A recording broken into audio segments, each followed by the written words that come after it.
What's up, everybody? How are we doing? Welcome to the stream. Hello, Sean. Good to see you, man. How has your week been? My week has been. Stream. Hello, Sean. Good to see you, man. How has your week been? Wait a second. My week has been. There we go. Okay.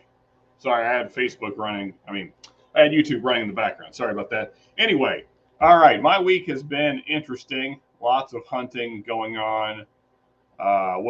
Lots of sitting in blinds and tree stands and hiding in the woods. Very little deer activity, though. Since gun season started, we've seen 2 deer in 2 weeks.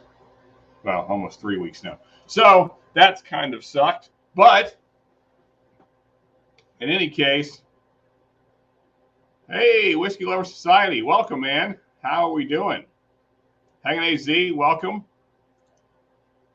Good to see both of you.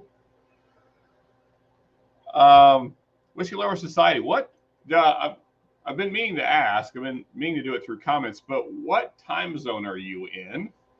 Well, you're in Belgium, so I could probably work it out, but good to have you, though. Found a little book here in New York today. Very awesome, man. That's great. I hope you got a decent price on it because those things can have crazy secondary prices. So hopefully you got it for MSRP or close to it. Well, I grabbed this finally today. Little Maker's Mark cast strength. So that's going to be my first pour of the evening here.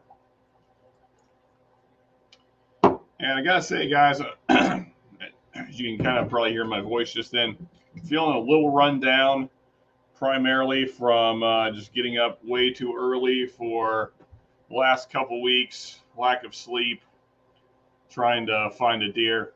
But it's all good. We're going to have a wonderful evening. What is everybody drinking? So as I said, I'm drinking some Maker's Mark cast strength here. What's everybody else got going on tonight? That is a nice nose. First sip.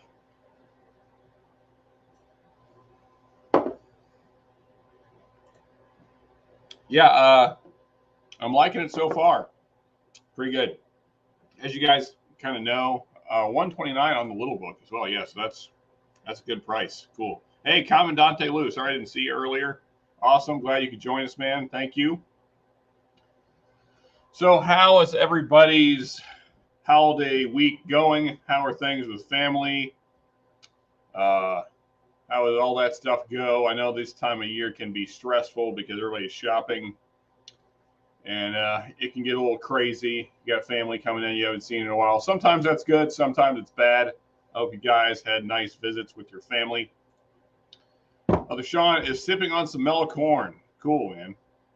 Got a Knob Creek 9-year with 2 glasses today. Oh yeah, you got the gift box. Yeah, I grabbed one myself. Didn't really need the Knob Creek, but anytime I see a gift box of a whiskey that I like, I always pick it up just because.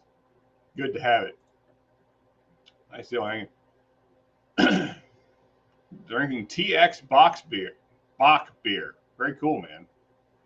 Of course, I'm drinking whiskey as usual, but so let's see, Bock. I gotcha. Yeah, trying to think category. Drinking wine tonight. Okay. Not familiar with that one. What type of wine is that, Wayne?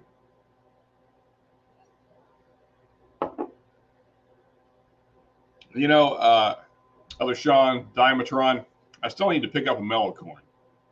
It's been on my list for a while. I pretty well have bought all the rye that I need.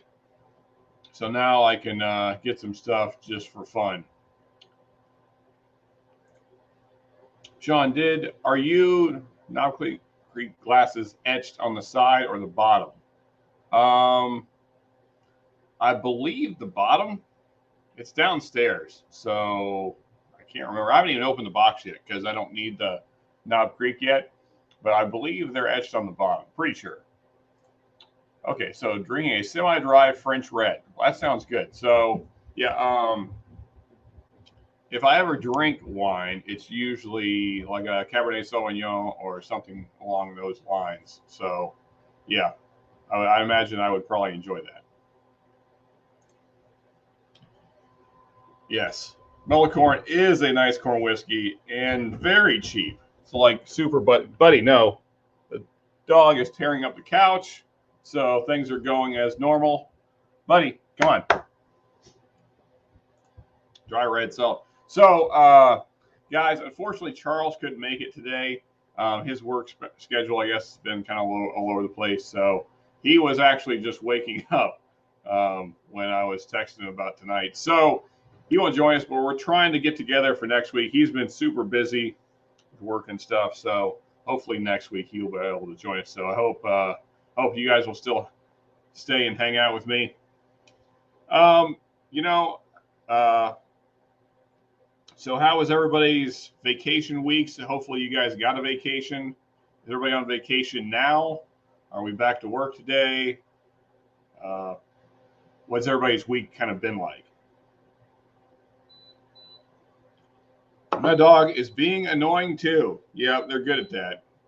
When I'm not paying attention to him, he makes sure that I know that I'm not paying attention to him. So that's always fun. And just so you guys know, so last week we talked about a potential 10th rye, and I'd completely forgotten that I had a 10th rye. It was just kind of shuffled in the back of some other stuff. I need to make more shelves. That's why things are unorganized. I don't like whiskey just sitting on the floor, but I'm out of shelf space, as you can probably see in the newer videos. So I need to make some more shelves. So I got probably a dozen and a half whiskeys sitting on the floor right now that I need to get shelves for. But I have a High West double rye that I got anyway for under 30. So that will be our 10th bottle going into the budget rye battle we got coming up. So hope everybody's happy with that 10th choice.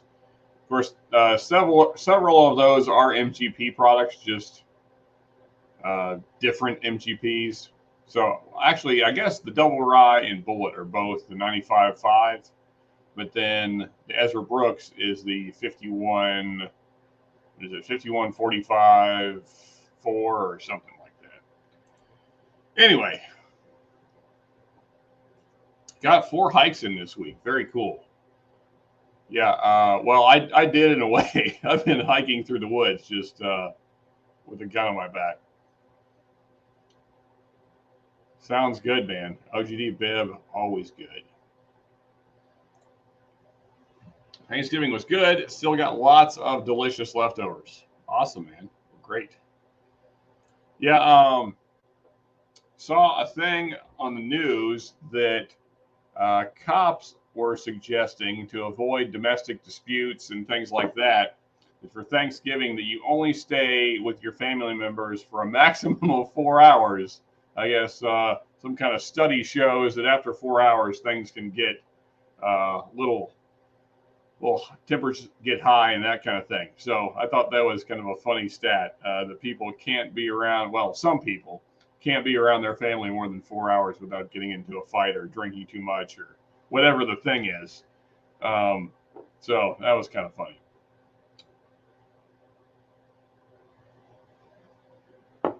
I left my OGD 114 at my cabin up north. Good reason to visit. There you go. So, is that also in Arizona, Hanging AZ, or is that like another state? When you say up north, you mean just like northern Arizona, or like north, like a state farther north? Was curious. I only saw him pop in one time there. Oh, he did. I'm sorry. I didn't see that. So 3:30 a.m. Man, Whiskey Lover Society. Thank you for popping in, man. That's crazy early in the morning, but I appreciate it. I hope you're still with us. I hope you're seeing me. I'm sorry I missed that earlier. That's awesome. So let's see. So because I was thinking, because you are the Scotch guy for sure. You know way more about Scotch than I do. So I was thinking maybe sometime in the future I'd like to do like some Scotch lives, and I'd love to have you on, but we'd have to work out what time would be good. So you are, what the heck is that? You're ahead. So I'm assuming it's Saturday there. Yeah, so cool. I can't do math. My brain, I think I have a head cold going on or something. So yeah, whiskey's probably good for that.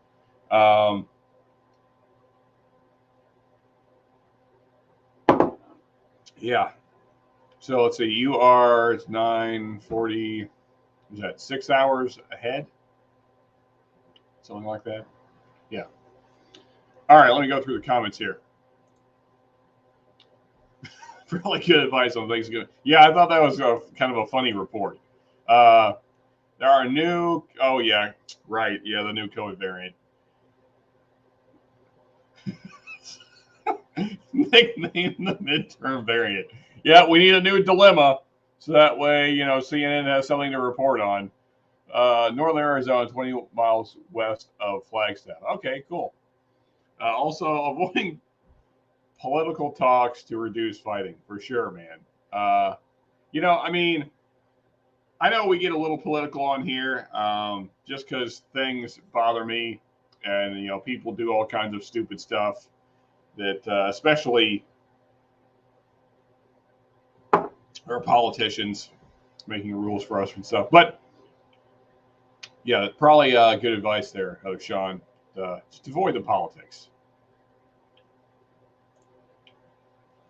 I didn't let politics get in the way of good food. It's fairly easy to not argue, for me at least. Yeah, I mean, I think if you have like a level head on you, it should be pretty easy to avoid arguing with your family. I mean, I guess we all probably have that family member that just wants to bring up awkward or conversations that will lead to arguments. But you can always change the subject. It's the new dilemma for sure. Yeah. So far, of course, we're pretty short into this, but so far, no reports of the new variant being more spreadable or deadly. So hopefully it remains that way.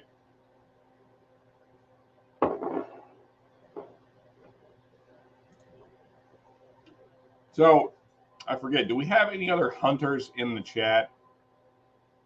If so, I'm curious because I know you guys are in other states. I'm curious if you guys are seeing anything different, like if you're seeing more deer, less deer, whatever the case. I was with more liberal relatives, no drama. Well, that's good.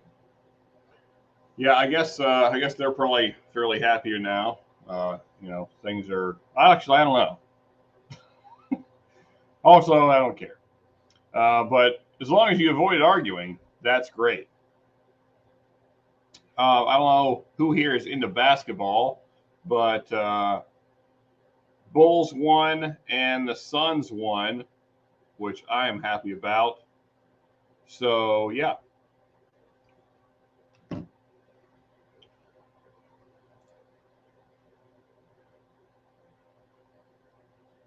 Oh, okay.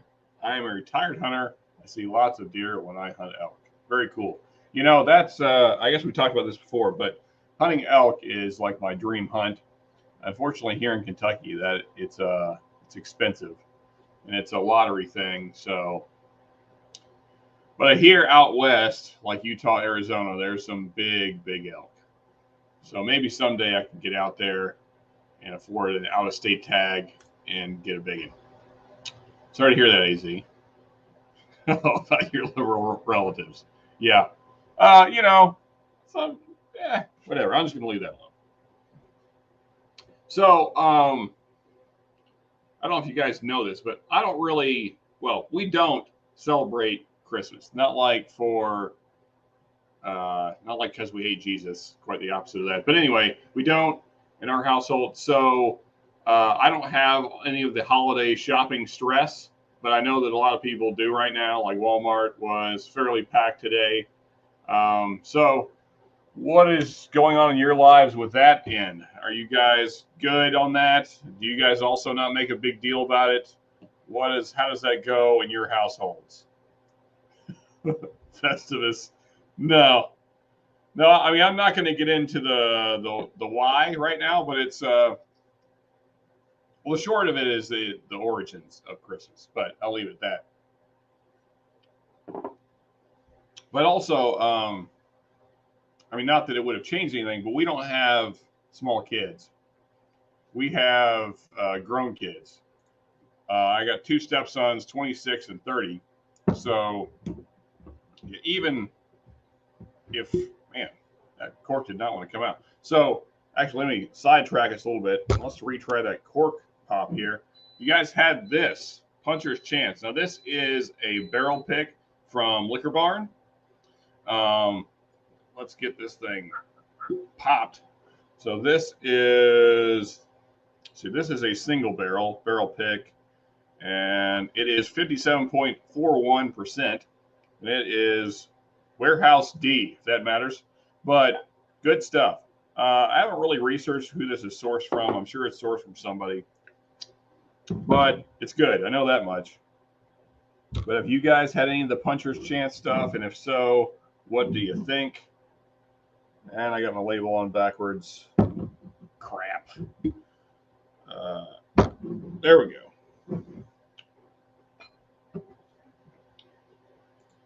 Free turkeys at my local Walmart the other day. You just had to outrun security. Yeah, I hear that's the way to get all kinds of stuff these days.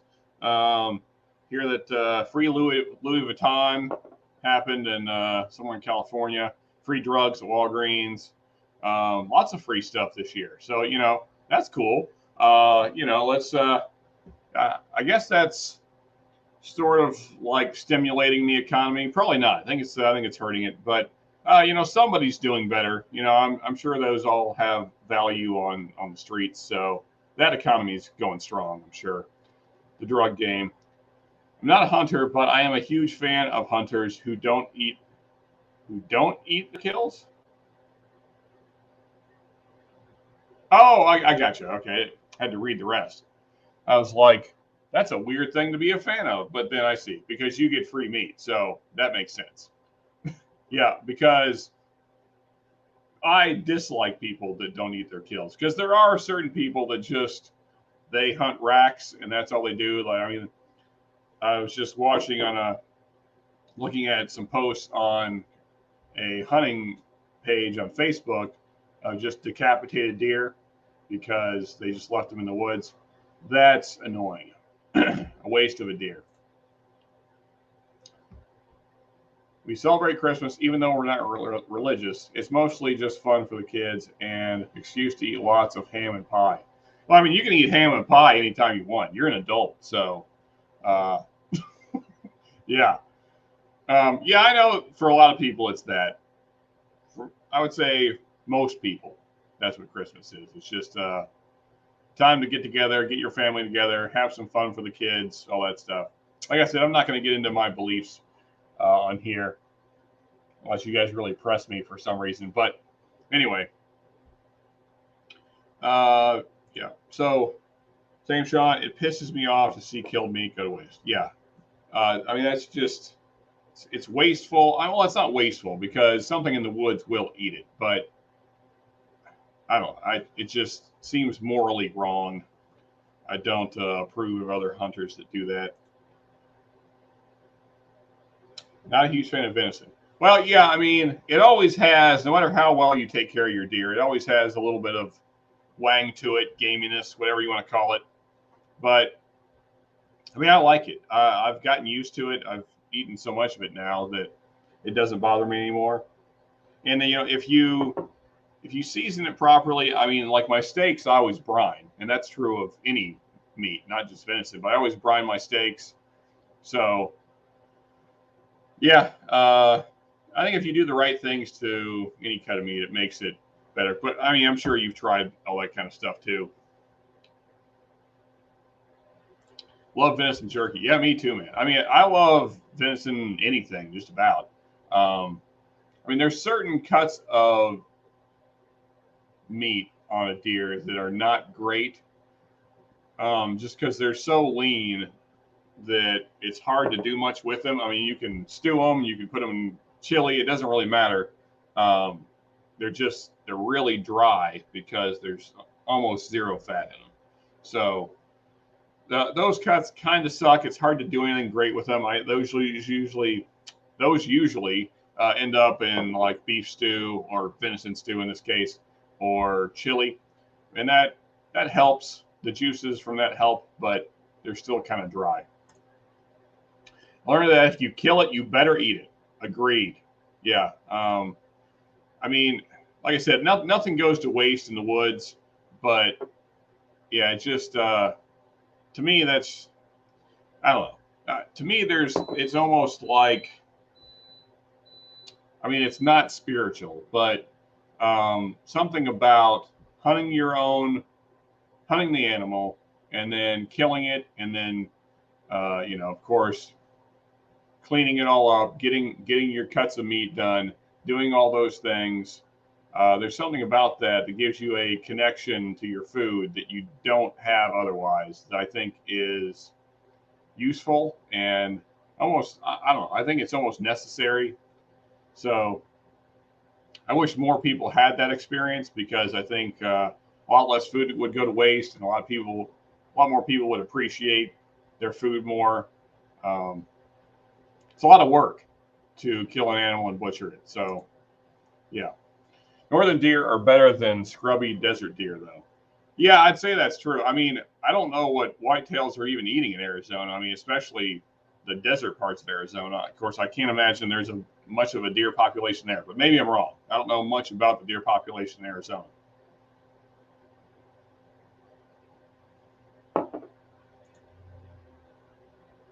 Yes. Yeah, jerky is one of my favorite things. And then just going to pop this up here. Yeah, barbecue. Yeah, if you make jerky or barbecue, well, if you do it right, you can make any meat taste pretty good. I mean, if you slow smoke, although, like I said, those cuts, I mean, I haven't tried like a long duration brine and then a super slow smoke, like a really low temperature smoke, but there's so little fat there that it's hard to do that. Maybe a fast sear might be a better method with those dry cuts.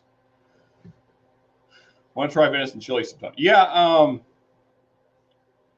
You got to dice it up really small, because it's so, I mean, depending on the cut of meat, it's so dry, the roasts, that, yeah, it's tough to, you got to get a lot of oil and a lot of the juices to soak in to kind of compensate for the dryness of the meat.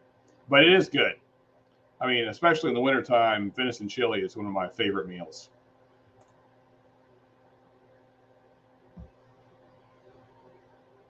Oh, that's cool. I almost did a pistol javelina hunt, but decided I would not eat something with a so I've never had them, but I've heard that they're really similar in flavor anyway, to wild boar or wild pig, whatever you want to call them, which I love. Now, as you said, AZ, you do have to get the stink glands out, but I mean, that's true of deer too. You got to cut your glands out, or else you will ruin that portion of the meat. But yeah, I keep wanting. That was a big thing down in Florida, because there's just tons and tons of wild pigs. But here in Kentucky, there's not as many yet. But I'm hoping to do a wild boar, wild pig, whatever you want to call them, hunt here soon, because that's one of my favorite wild animals to eat. I know hunters that just like to kill. They give the meat to shelters, food kitchens, or friends. They just donate. Yeah. I mean, that's like, as long as they're doing that, then that's fine. As long as they're not wasting the meat. But that's kind of my thing. and as I said earlier, I know it's not being wasted. You know, the coyotes or whatever, we'll get to it. But to me, if you're just trophy hunting, you need to stay home. Let somebody else get the kill that's going to eat the meat.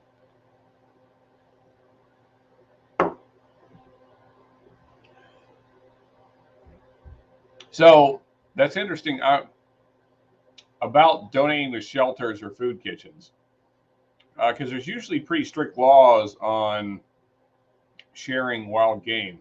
I'm curious, of course, you know, I guess that varies state to state, I'm sure. Totally agree with Sean. I don't hunt, but if I ever do, I would cook and eat all of it all. Yeah, I mean, most wild game is delicious. You know, venison certainly has a little funk to it, but you definitely get used to it. I mean, it's just that, you know, if you're used to store-bought beef, then your palate is always looking for that flavor profile. Come on, camera.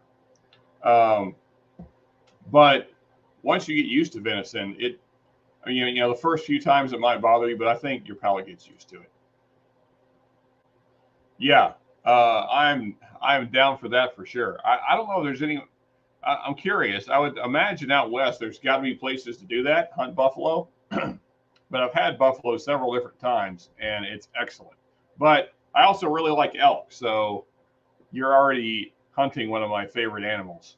And not just because of the rack, but also the meat. I mean, I love elk steaks. They're excellent. Also had bear for the first time a month ago because a buddy went down to Tennessee. He got an out-of-state tag, and he got, well, he after, I don't know what it was on the hoof, although that's not really the right term, on the paw, whatever the case. He got almost 340 pounds of meat, so it was a big bear. We have mule deer in desert, whitetails up north. Oh, okay, that's right. Yeah. I'm curious what they eat. I mean, I guess just browse and stuff like that. I don't know. Bison is delicious. It is. Can't disagree with that. Meat grinders are cheap. Grind up the tough and ugly cuts and make burgers, chili, etc. Yeah. I mean, usually I have my processor. If I take it to a processor to do that, this year we're trying to get away from that. We're going to try and do it all ourselves this year. Last year I did take it to a processor, and they did an okay job. I don't know. I wasn't super happy with a few things. So I'm going to try and do it all myself. It's a lot of time and work, but I know that I'll be much happier with the end product. So hopefully that all goes well.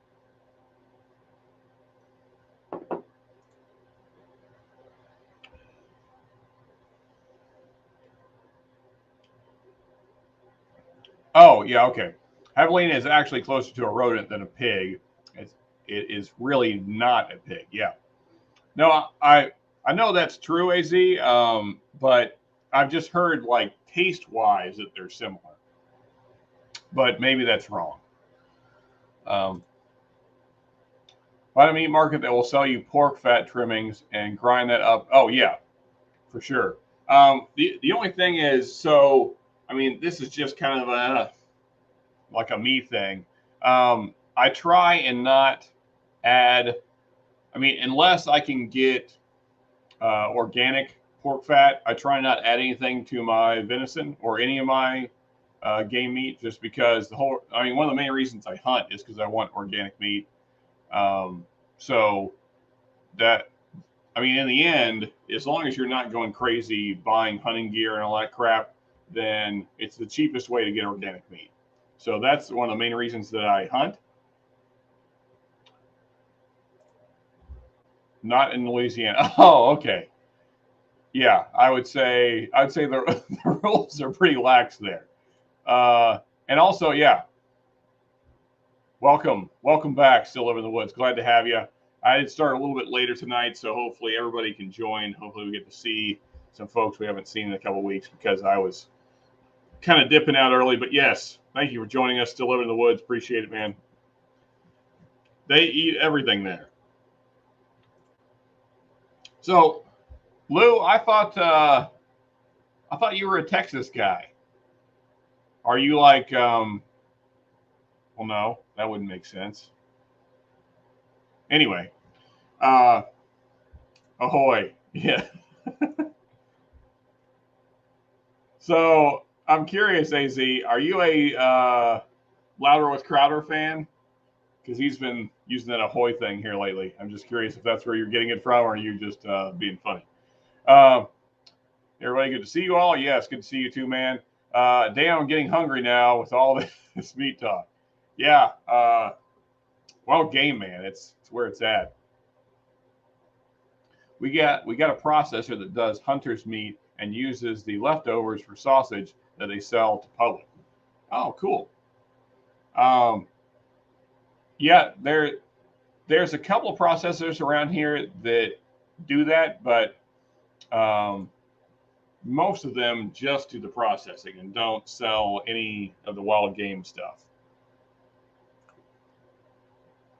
Heck yes, man. Gator is some of my favorite meat. Love it. Love me some gator, especially if it's prepared correctly. Fried, I mean, I like it. I prefer it fried, but I mean, because to me, it's like fried chicken, and fried chicken is my favorite way to prepare chicken. So, but yeah, gator meat is awesome. Louisiana is close to Texas. Well, yeah, depending on what part of Texas you're in, because Texas is huge. So I guess you are close to Louisiana. I got you. No chowder with. So I got, what is everybody drinking tonight? Still out in the woods. You kind of just joined us. So what are you drinking, my man? This is another one we're going to try tonight. Not really going to do a review, but this will be mentioned in the gift guide for a kind of a specific group of whiskey drinkers. And it's kind of an interesting bottle. So it's a cask strength, kind of interesting thing that I got from Total Wine. I'll read off what it is. So it's got French oak, and then ex-bourbon casks, and then Oloroso sherry casks. So that's how this thing was aged. So French oak, ex-bourbon barrels, and Oloroso sherry casks. So it's pretty interesting. I know that a lot of people are kind of anti-finished whiskeys or kind of fancier stuff, but I like a variety of flavors, and that's kind of a little bit different thing. And maybe those are still available at Total Wines near you. I don't know. Yes, it is. The only problem is the one that my favorite sausage place for wild game is like 2 hours away, so I don't get up there much. But they make some killer venison sausage, and summer sausages and all that kind of stuff.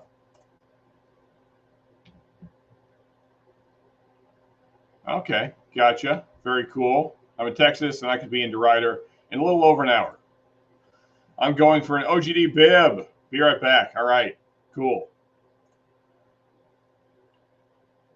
Way better than Johnsonville. Yeah, I mean, the only time we eat Johnsonville is for like Italian sausage, and that's usually because I need a fast, easy, cheap meal, and I don't feel like doing the work to make my own sausage. But otherwise, yeah, Johnsonville, the fat content is it's something like 31% fat. It's crazy high. Okay, I'm hitting up different stuff tonight. Smoke Wagon Straight is in the glass right now. Very cool. You know, I still have yet to even see a bottle of Smoke Wagon out here. You guys out west are lucky because I keep hearing good things about what they're doing with their MGP source stuff, but have yet to try it. So hopefully someday I'll actually see one. Actually, I got to take that back. I have seen one or maybe two, but they were marked up crazy high, like twice what they should be. So wasn't going to do that. All right. So we got two people drinking some OGD 114. Or wait, no. AZ said bib. Anyway. OGD is the theme tonight.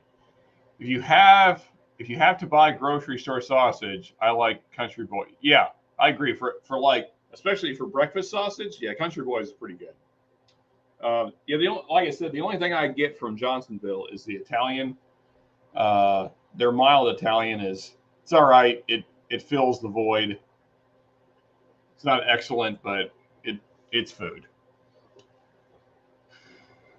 I killed my Evan Williams bid. Need to get a new one. Yeah, you got to keep one of those in the house, AC. You know, don't make me start pimping the bottle again. I'll do it. So I don't know if you guys hit up the Facebook forums, whiskey chat stuff, but somebody on there asked if you had $1,000 and the world was ending, and you're going to spend $1,000 on whiskey, and that's all you can get for at least a couple of years until new society starts making whiskey again. What are you buying with your $1,000? And I mentioned that like $400 for sure is going straight to Evan Williams Bottle and Bond, because that's going to be my daily to get me through, and then a bunch of other stuff. But $400 of the $1,000 is going straight to Evan Williams. Yeah, so regular Smoke Wagon is supposed to be around 40, but I've never seen it for less than 80. So that's why I don't own one, because I'm not paying double what retail is.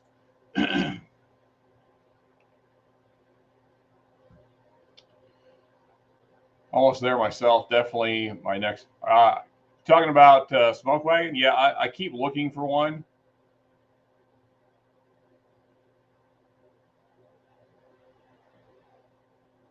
Okay. I don't know where any of those places are. I can't even say the first one, Commandante. So is that Prasix? Is that how you say that? Belleville and Midway, Katie, have some good sausages and jerky. Well, so there you go. Our Texas friends, good suggestions for you guys. I am an Evan Williams believer now. It's good stuff, man. Hard to beat. Oh, man, so that's even cheaper. So, yeah, suggested retail around here, still live in the woods, is 40. But never seen it for that, so it doesn't really matter. I'm getting Larceny. Whatever is left over is for specialties. There you go. That's a solid pour for sure, man. And another good budget-friendly option.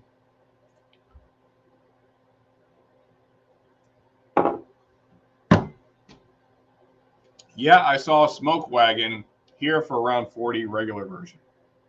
Yeah, I keep wanting to try this stuff. So I follow the guy, the Smoke Wagon guy, whatever his name is, on Instagram. I like what he's doing. I like the vibe of the company. I hope that as they go forward and they start making their own stuff, that the product stays consistent. That seems to be a problem with a lot of these NDPs, non-distilling producers. But hopefully, once they cut themselves off from the MGP stuff, it's still good. So what are your thoughts on it, Still Live in the Woods? What do you think? What do you think of the Smoke Wagon? And also, which one are you drinking? Are you drinking just the standard stuff? What is it, the small batch? Or do you have the uncut, unfiltered? Which one do you got going on there? We'll keep an eye out for Country Boys and Chapel Hill.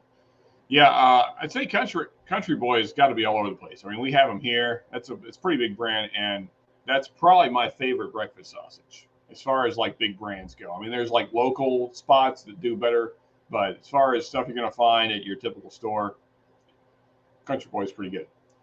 First Evan Williams bib I could find was a handle held out for a $7.50. Should have bought the handle. Absolutely. Yeah, that's all I buy now. Because I know I'm going to go through it, and I don't even know how many I've been through. Dozens. But yeah, anytime I'm at a store and the handle is under $30, it's getting bought. Even if I don't even need it, just to have a backup. Oh, okay, I got you. Yeah, sorry. Talking about lots of different whiskeys here. Yeah, I mean, I think everybody should have that just as like a staple. I mean, there's like a few I think everybody should have, personally. Evan Williams Bottle and Bond, of course, not anymore, but back when early times bottle and bond was awesome and didn't suck, that was a staple. Wild Turkey 101, Old Forester 100, and let's see, what else would be in that mix? I gotta say, the thanks to AZ, the Old Granddad bottle and bond is growing on me. I think that would probably be in that mix as well. I'd probably have that as a staple in the house all the time. I mean, because they fill so many rolls that they're not so expensive that you feel like, you don't want to give it to everybody. You can give it to your guests, even if they're like whiskey noobs and they might waste it. You don't feel bad about it. All of them are awesome. They're decent, neat.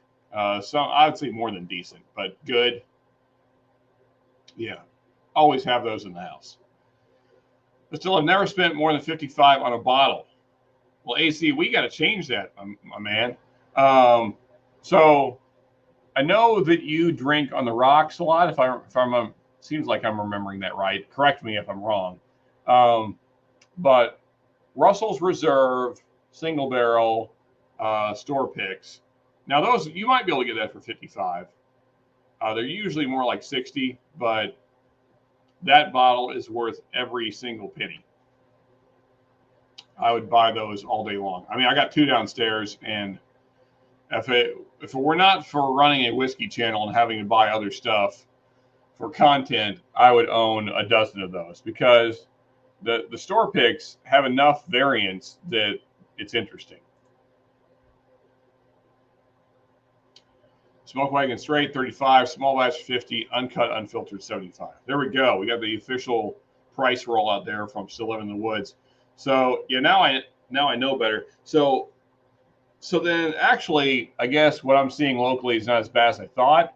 Because I've been seeing the small batch for 50. I mean, the small batch for 80. So I mean, it's still a $30 markup though. So nah.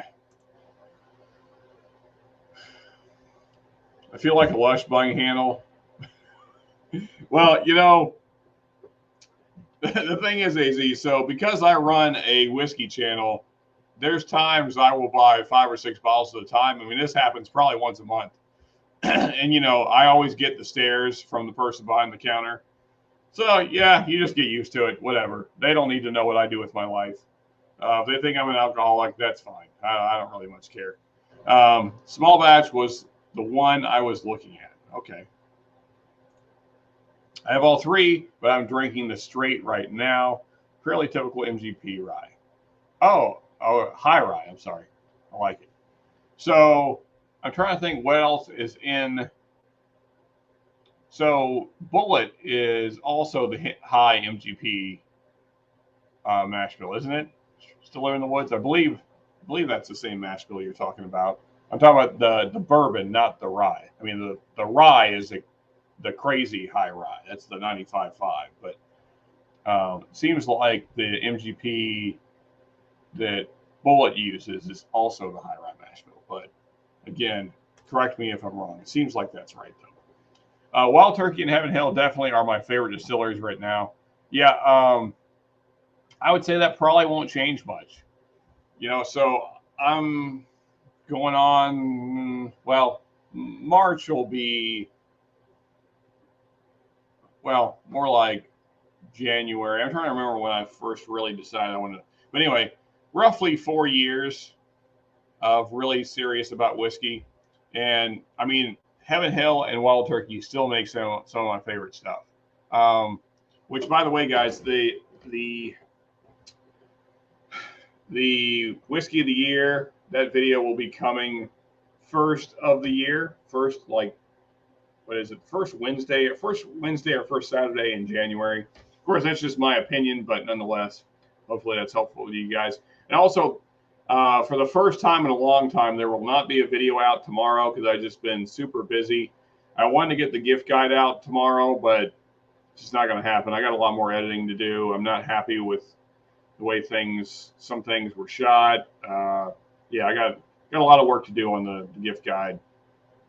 Mainly because I need to cut it down to where it's a more watchable length because it's long right now. And I know you guys don't want to sit through that. So lots and lots of editing to do and just stuff I want to make it look better. So no video tomorrow, maybe Sunday. I don't know. We'll see how it goes.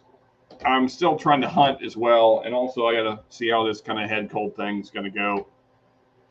I may be feeling super crappy tomorrow. I don't know. I would buy a Russell single barrel around 60 at Total Wines. Okay, so are you saying you have, or you're saying that that's something you would consider?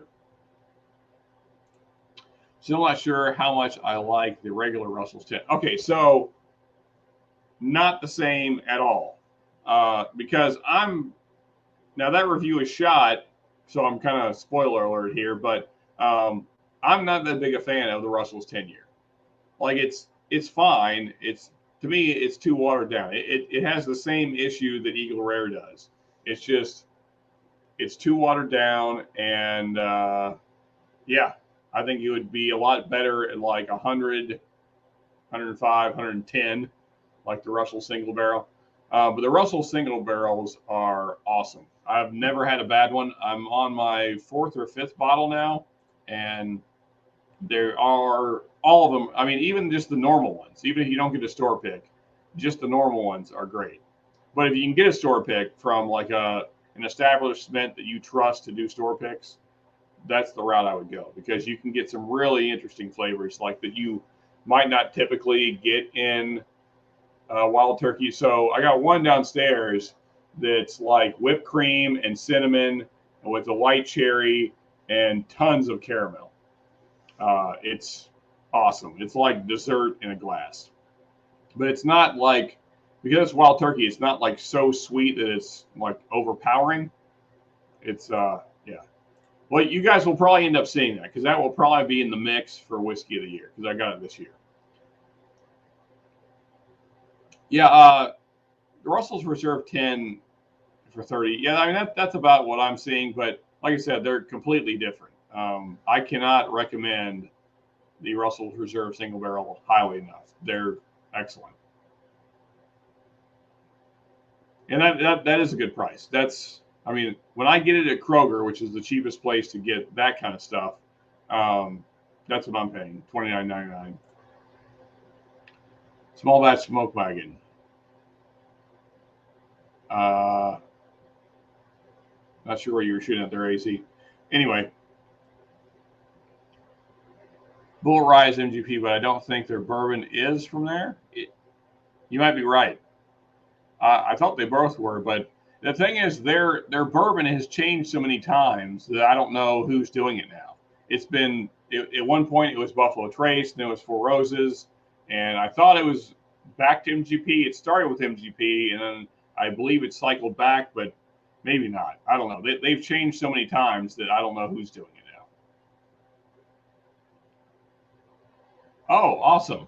Yeah, that is a suggestion from my man Charles there, which I still have yet to pick up. I think that's one I'm going to pick up kind of end of the year, to kind of treat myself, not for content necessarily, but I've been wanting that for a while, and I was buying bottles for content, like for this rye thing, and then for the $30 battle we're going to have coming up soon. And now I'm kind of done buying all those bottles, so now it's time to get something that I want to do. So I found out that my local drugstore, where I get the killer deals at, will quit selling liquor in the near future. That is where I just got Buffalo Trace. Well, that sucks. What's the reason on that? Is it like Arizona laws are changing, or they're not making enough money? I'm curious, because liquor laws are funny. Things are always changing because ATF decides whatever. Yes, exactly what other Sean said. Sorry to hear that. That's anytime you lose a place to get your budget stuff really cheap, that sucks.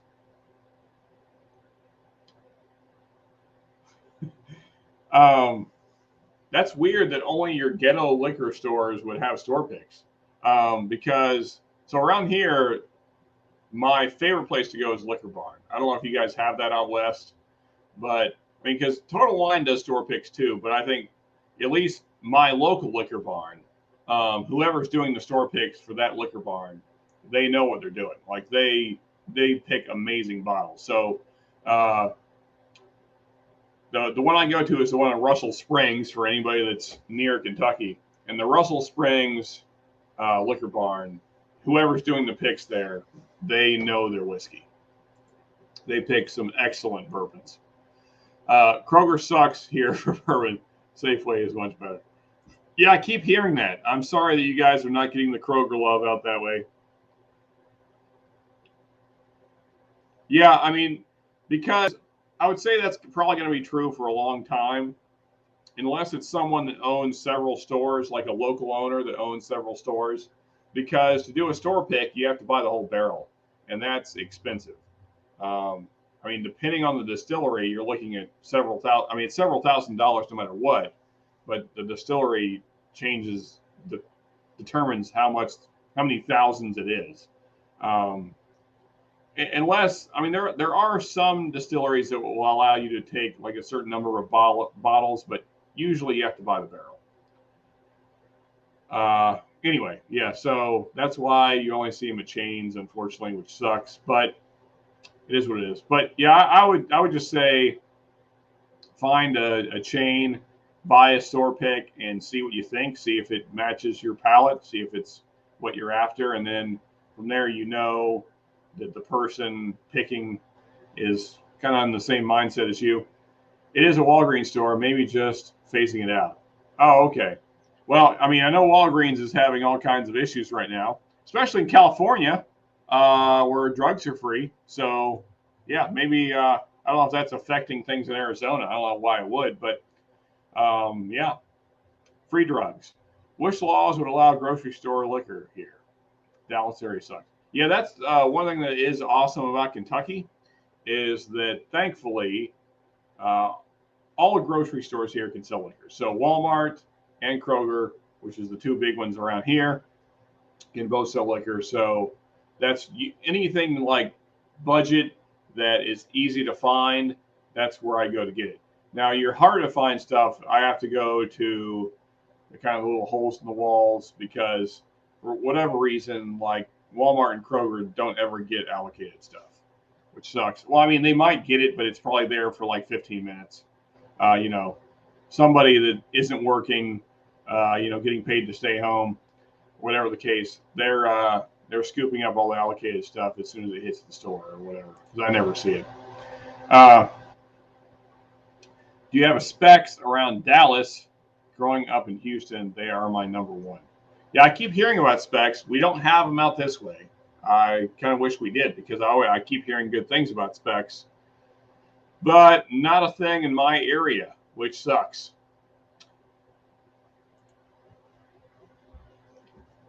I loved my visit to Brazil. They had the beer in the same aisle as the soda. Yeah, you know, I would say that's true. A lot of countries, like the United States, is really funny about alcohol. Like here, it's such a taboo, and in many other countries, it's not taboo at all. I mean, in many other countries, like France, for instance, kids have wine at lunch and dinner. That's just what it is. Yeah, Americans are funny about alcohol. I don't know. I guess that's because of the British influence, probably. You know, it's not proper or whatever the heck the thing is. I don't know. Who cares? Just you know, just don't be a jerk when you drink. Is my thing. Specs and Total Wine are still king in H-Town. Yeah. I mean, Total Wine, at least the Total Wine here, they do some decent store picks. Not my favorites. My favorite store picks always come from that Liquor Barn. But I mean, well, this one I showed you guys earlier, which I'm about to pour. Find the camera. This is a Total Wine store pick, and I love this bottle. Yeah, it's been pretty interesting. Woods, yeah, we have Specs, but Total Wine tends to have better selection and prices. Yeah, I mean, it's hard to beat Total Wine. They're so big that, I mean, for a lot of like, if there's things that I can't get at Kroger then I have to make a trip to Total Wine, and not allocated stuff, but stuff that's just a little not on everybody's radar. I have to go to Total Wine and get it there, or Liquor Barn. But Total Wine is, I mean, like we talked about in the past, Total Wine is like a candy store for adults. It's hard to walk out of there without spending, hundreds of dollars. Well, so I've only had it one time, AC. I thought it was good, but that was 2 years ago. So, I mean, I don't know how consistent they are. I can't really say because I've only had it one time, but it's worth 30 for sure. I mean, I would pay 30 for it just to try it. So far, the cheapest I've ever seen it was 50, and I don't own the bottle yet. So that's kind of where I'm at. If I find it for 30, maybe 40, then I would buy it, but I'm not paying 50. I don't think it's worth 50. Yeah, Total Wine is awesome, but now I live in the sticks nowadays, and the closest one is almost 100 miles away. I go to Specs in Beaumont every Friday. Cool, man. So, curious, still living in the woods. Are you doing kind of like the homestead thing? And if so, I'd love to hear some insights on that, because that's always been a dream of mine. When we bought here in Kentucky, that's what I wanted to do, but the wife wanted to be in town. I wanted a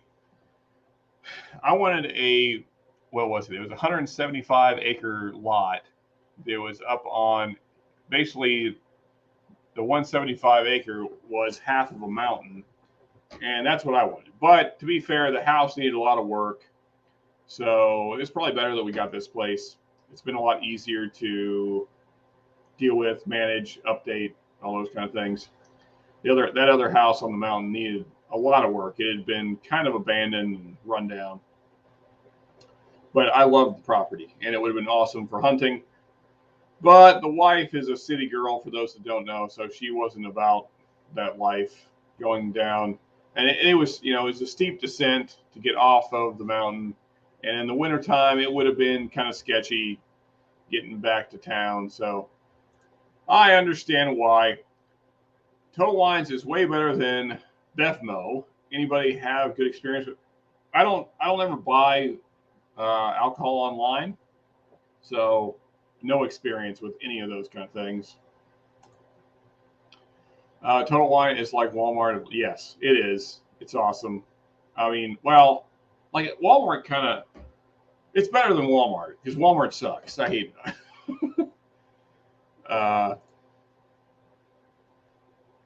Still living in the woods says thumbs up on Sazerac. No way. Total Wine is nowhere near Wally World. It's closer to. Yeah, that was kind of my take on it, Commandante Lou. Yeah, because I love me some Total Wine, even though I know it's the big corporate giant and all that bull crap, but it's like a candy store for adults. It's just, I can't go in there and spend less than $100. Every time I try, I always say I'm just going to get one bottle, and it never happens, ever. So my local Total Wines is a bourbon museum. Oh. So they mark up?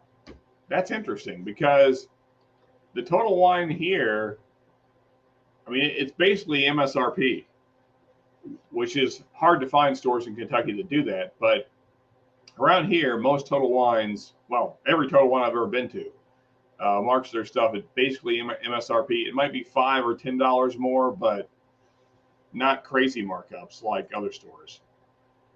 At least in East Texas, yeah. Yeah, I'd say it's the same here in Kentucky, Lou. Yeah, Total Wine is, I would say they're my second favorite, only because Liquor Barn, I think, has better store picks, but they're really close. Total Wine has a bigger selection, the biggest selection for sure. Well, I didn't mean to as an insult, just as in their big box store, you're going to have tons of, oh yeah, for sure, yeah. It's just, I had a little bit of hatred for Walmart, but yeah, I mean, as far as like Walmart, no one else has a selection for sure. Oh, okay. So I feel like Bevmo is also like a way to buy stuff online, but maybe I'm thinking of something else. Now, I am on a small piece of property. I just felt the need to get out of Houston before my kids started school. So I got out back in. Okay, cool. Yeah, well, I'm sure that's better for them. I think small towns make people better. I know that probably sounds crappy to everybody that's living in big towns. I apologize, but I don't know. I think you're more grounded to reality because I don't know. There's a lot of things about big cities that just don't feel like they're normal or really real. It just doesn't feel like the way we're supposed to live. Not marked up. I just wander around looking at bourbon like paintings. Oh, okay, I got you. I see. See, when I use the term whiskey museum, I usually think of things that are marked so high that they're going to sit there forever. So it's just a museum because no one's ever buying them. But I see what you mean, though. Yeah, there's a lot to look at for sure. Total Wine has everything I need and everything I don't need. It is indeed hellish in that regard. Yeah, as I said earlier, it's really hard to get out there and go to a Total Wine and come home and have the amount of money that you hoped you had in your bank account, when you plan the trip. It's usually much less than you were hoping to spend, or more than you were hoping to spend, less in your bank account than you wish you had.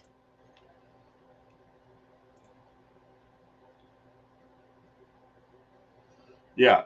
So I was born in not a small town, but so I was, well, I was born in a tiny town, but raised in a small-ish town. About 100,000 people in the town that I was born in from ages like 5 to 20, that's where I lived, and then moved to the Kissimmee, Orlando area, and I only did that because of family, and I don't miss it at all because from there we moved to here, and I would never ever move back for any reason. Excuse me 1 second, guys. I realize I have food in my toaster oven that I have not eaten. I'm gonna keep talking, and you guys are gonna have to watch me eat. So apologize for that.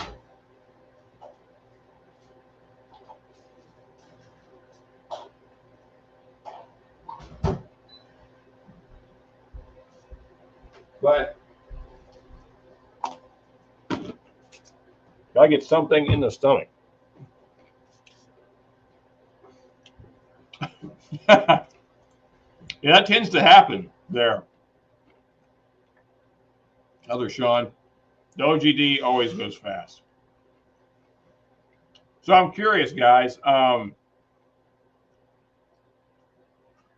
we're all fairly experienced whiskey drinkers. What is your favorite whiskey experience that you've had? Like when you're looking back over all the ones you've tried, what's your favorite? What's the one that you wish you had like an unlimited supply of?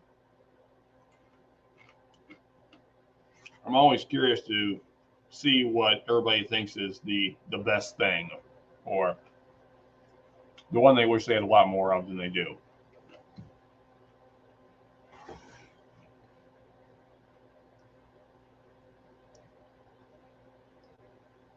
Yeah, so AZ, unfortunately, I must keep hitting Total Wines at the wrong time because there's only been one time where I've hit up Total Wine and got free samples. And they were doing Bulleit, was it single barrel store picks, which were okay, not amazing. Like, I mean, as I've said in the past, I feel like MGP, if that is in fact MGP, I feel like MGP does the best work with their bourbon. So I think MGP needs to keep their stuff and them handle the whole process. I think that's when that bourbon turns into the best product. But Bulleit does okay. My issue with Bulleit is that it's kind of light, kind of boring to me.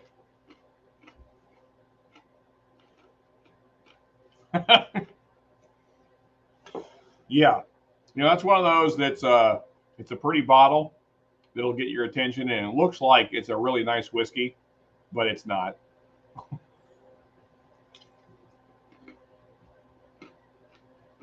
What did I have that at? I had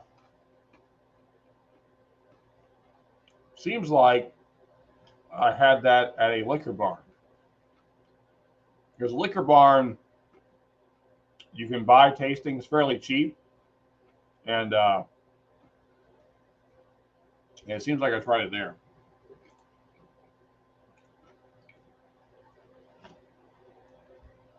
All right, reselecting the same thing. Every time I see a liquor store giving out samples is kind of, yeah. Usually it is some kind of flavor whiskey. Like I remember, so actually I have to take that back because so there's been 2 times at Total Wine there was free samples. I forgot about the other time, and now you remind me. At one point, this was like a year ago. Maybe that was when Screwball came out, that peanut butter flavored stuff. They were giving out samples of that, and I passed on it. So, yeah, no interest. The old lady loved that crap, though, so at least she gets some free drink. Hey, there you go. Yeah, just take your wife to Total Wine, and it ends up being like a cheap date. There you go. Loosens her up a little for, later in the day. When did the Woodford Reserve, reading's getting harder. When I did the Woodford Reserve tour, I learned a lot about tasting, got a good tour, and got some good whiskey. Flavored chocolate to boot. Oh, yeah. I'm sorry I'm eating live, guys. Got started late tonight. I was feeling really crappy earlier. Still feeling crappy, but less.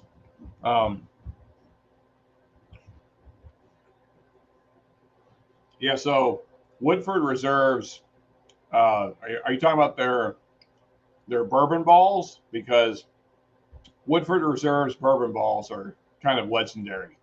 In fact, the Liquor Barn locations I go to pretty frequently, they have those for sale. They're expensive. They're like $5 for 6 bourbon balls, but I buy them fairly often because they're pretty awesome. So finally pouring this. I don't know if you guys can see that, but it's a little bit, find the camera. It's a little bit different color. It's not really showing up on camera, I feel like. It's a little bit different color than your typical bourbon. It's a little, I don't know how to describe it. Instead of being amber colored, it's more like the color of like a Scotch, which makes sense. So that's the Infuse Spirits small. Well, okay, what's the full title here? Made with broken oak staves, Infused Spirits, small batch bourbon whiskey, 116 proof. And that is since we're on the subject, that is a Total Wine pick.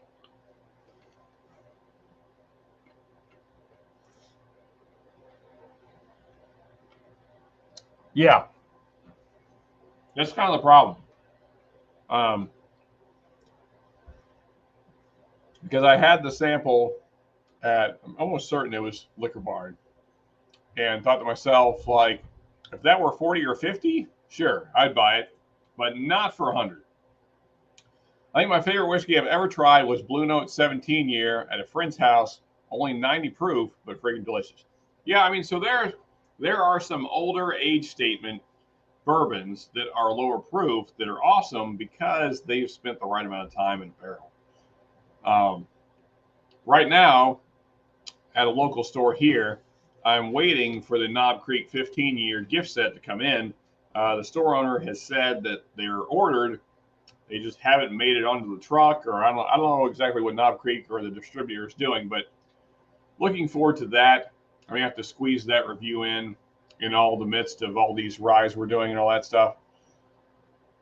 But looking forward to that. Hopefully, I'm hopeful that it's better than the 12-year. I like the 12-year, but it's not, I don't know, it didn't blow me away. Thought it was good, but I paid $75 for my bottle, which is kind of high, but I wanted it. And I don't know if it tastes like $75 bourbon. Wish my wife drink whiskey. She hates alcohol since she quit, so I have to hear about how gross it is every time she sees me drinking. Well, that sucks. Yeah, my wife isn't like opposed to me drinking. She probably wishes I drank less, I guess you would say, but not because like I'm some kind of like mean drunk or something like that. It's just that the cost of everything I buy is fairly high, so that's the main reason she wishes I would drink less. Add 2 pours. I'm drinking Canadian Dry Bold now. I've never heard of that, AC, so good on you, though. Speaking of, let me try this here. This thing I just poured. Get the chicken out of my teeth.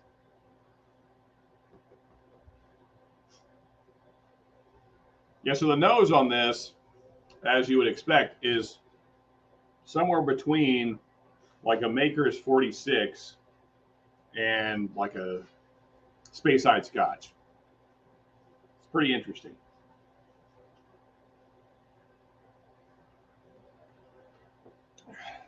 It's good though.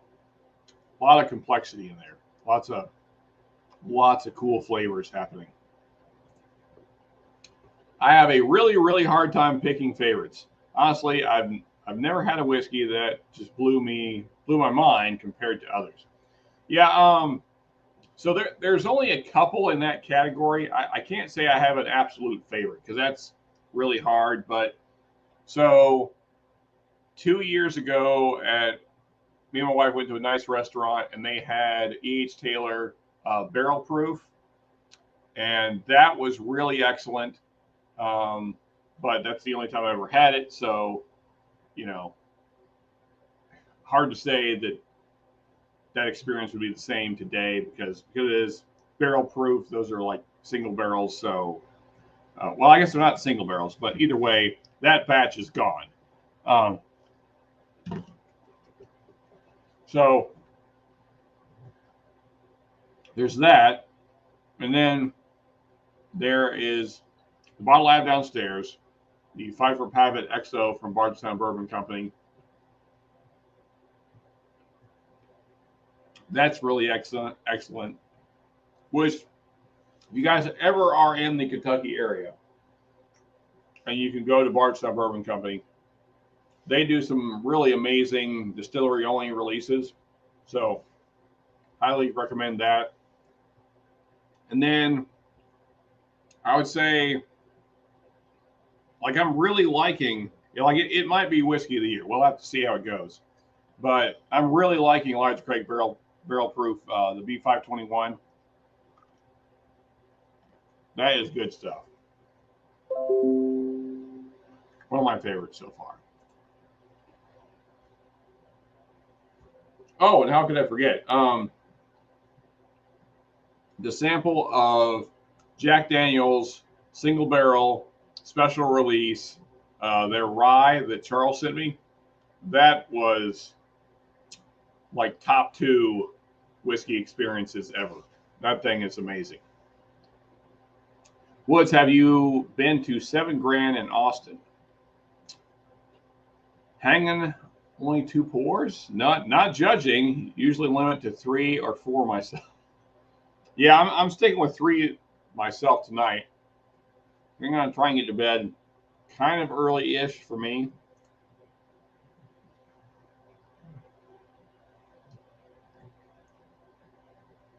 Yeah, so for the most part, I'm with you, AZ. It's just there's certain bottles that I think warrant a higher price. There's not a lot of them, to be fair.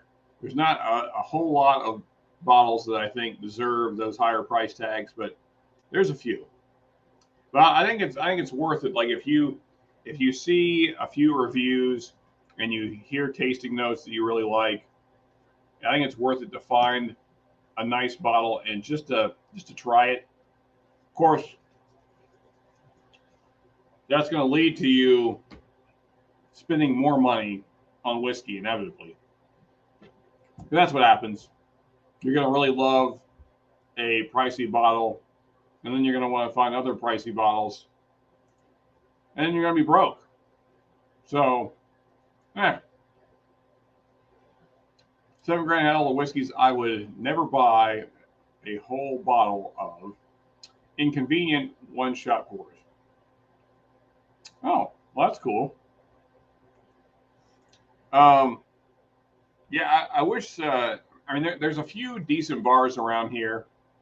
Most of them are north of me in Lexington, but yeah, Canadian Dry Ginger Ale.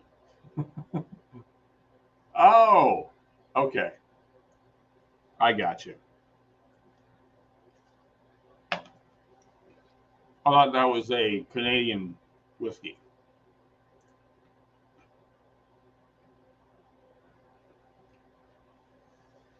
So AZ, you go hiking a lot, I have gathered. So is it just like exercise or just something you really enjoy? I imagine. Are you like scouting areas for future hunts? Just trying to see new landscapes? What is typically what you're doing when you hike? Out of curiosity. Yeah, hang on. I don't care about hype either. I'll never spend more than 100 on any bottle and rarely over 60, 70, 40, 50 average. Yeah. I mean, you guys have seen my whiskey collection, obviously. And that's mostly what I own is in the probably $30 to $60 range. That's where most of my bottles fall. And there's really good stuff in that price range. So there isn't a big need to spend more, but there's certain bottles that warrant a little more money.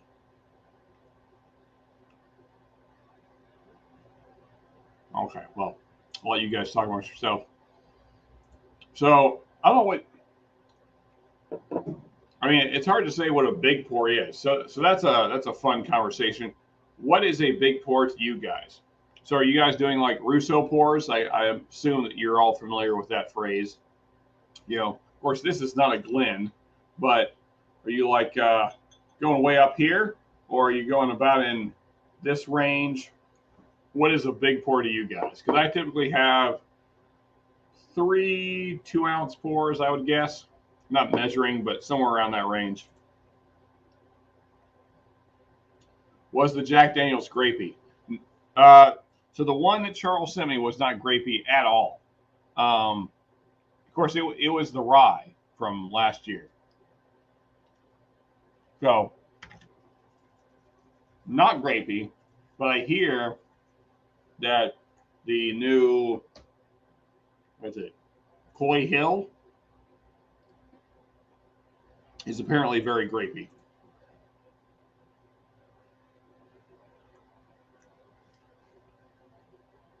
Yeah, that's about where I'm at. Other Sean. Okay, well, I don't stick to that rule. I probably should, but I don't. I probably drink 3 to 4 nights a week. I guess something like that. I don't drink every night, but 3 or 4 nights a week, I would say. Something like somewhere in that range. I think over $50 mark, the buyer's remorse is worse if it sucks. Well, that's for sure. Yeah.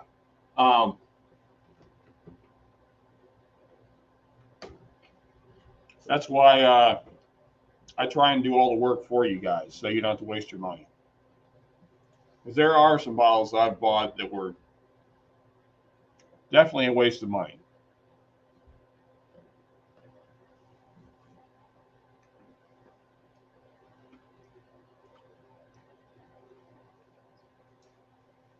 Yeah, I have heard that same thing. Still Living in the Woods.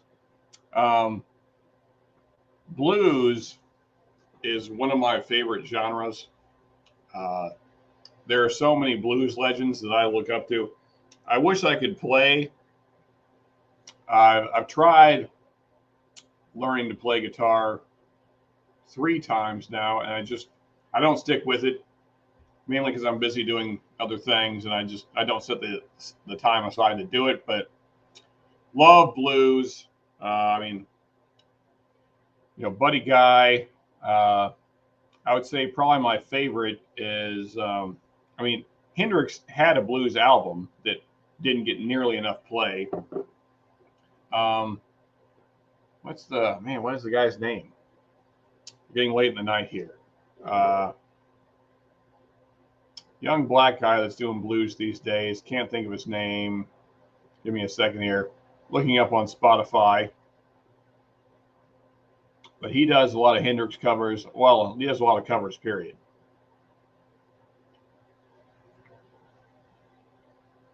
But yeah, blues. I mean, to me, like blues and whiskey just go together. It's like they were made.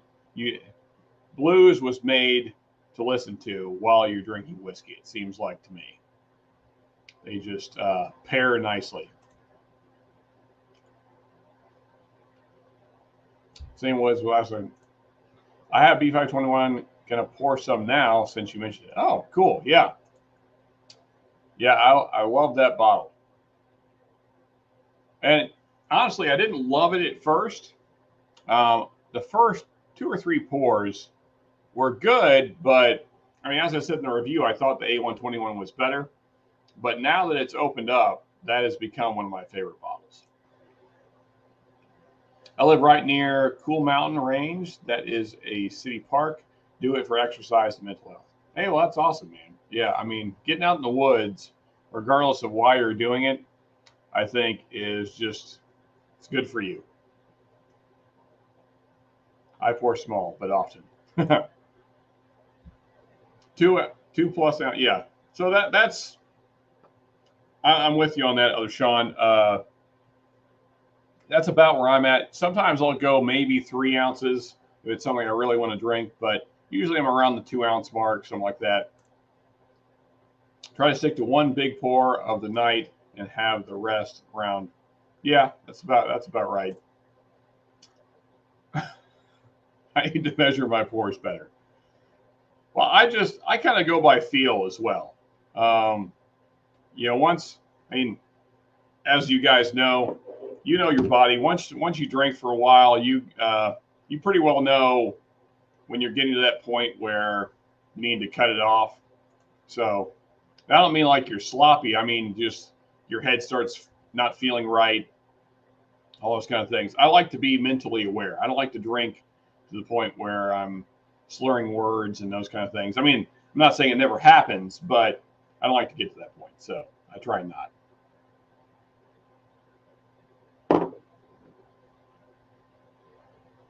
Yeah, same with me. Because of the way like our schedules are, as well as church nights, it usually works out to where I skip about every other day. I put a huge cube in my rocks glass and pour until the whiskey is over the cube. Very scientific. Yeah. So that's now if it's an actual cube, it's hard to say which way you get more, if it's a cube or if it's a ball. I guess there's different dead space around it, but in any case, yeah, that's seems scientific to me, AC. Why not? I can play badly. Been at it for over 30 years, strictly as a hobby. Yeah, so still live in the woods. I own a Squire.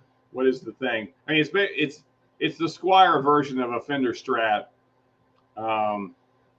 But I kept it because it keeps tune really well, and it's got a nice sound to it. It's a really pretty sounding guitar, especially for a budget guitar. So I kept it, and actually we were just kind of messing around on it just a few days ago, and I haven't tuned it in, 2 years, and it's still keeping a tune. Like it still sounded right. So that's why I kept that one. And then I have, I'm I'm also, well, not as much now, but years ago, 3 or 4 years ago when I bought this, I was really big into metal.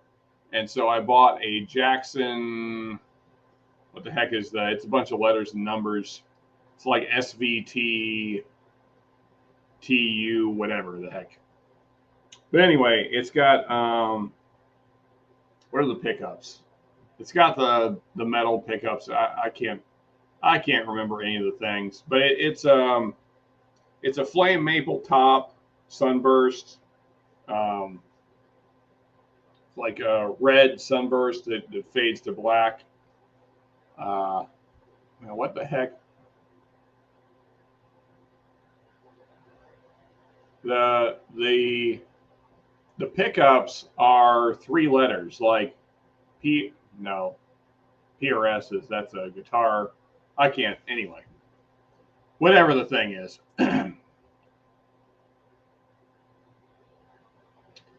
Yeah, I agree with that. So funny enough, I don't know if you guys watch Bourbon Junkies, and not that I'm promoting other channels here, but I think a lot of us probably do. And so B521 gets a ton of hate, and then they did it blind, and it came in second to A121, and it beat C920, which many people think was like the best batch of electric barrel proof in like years. So, yeah, if I remember the placement correctly, it was A121, B521, C920, and then C921 was last. So, yeah, I think B521 gets a lot of unnecessary hate. I still say it's better than A121, but everybody's profile is different, what they like. So, but to me, like B521 has just like a thicker mouthfeel. It's more velvety. It just coats the palate better. I don't know. A121 feels a little thinner to me, and I don't know. I just don't care for the notes as much. It's a little bit too much black pepper. Very scientific, yes. AZ is our local scientist. He uses the most accurate of measurements when pouring whiskey. You just cover the cube. That's how you know when you're done. Whiskey is a great thing to enjoy in moderation, but it's good to know our limits, for sure. Yeah, I mean, as you guys know, I like to have fun. I like to enjoy my whiskey, but I always try and keep myself in check. I try and make sure it's not getting out of hand, make sure that I'm still functioning, make sure I'm not continually pouring more and more each night. Yeah, that's the thing, is that this thing, like anything, can get away from you pretty quickly if you let it. So I try and watch myself constantly to make sure that I'm keeping it in the right place. I don't like to drink to the point where it does not affect me the next day.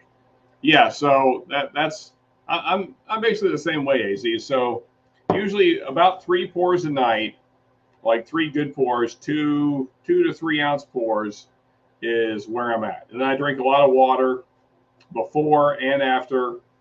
I try and stop. I mean, my stream nights is the latest I ever drink, because typically I stop about 9:30. That way my body has plenty of time to process the alcohol, get it out of my system, pee it out, all that good stuff.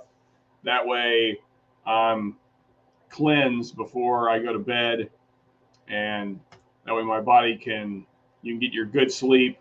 Because I mean, I guess you guys probably know, but if you go to bed drunk, you don't sleep good, and then even if you don't wake up hungover, you still didn't sleep good, so you wake up feeling crappy. And yeah, so I always try and get the alcohol out of my system before I sleep.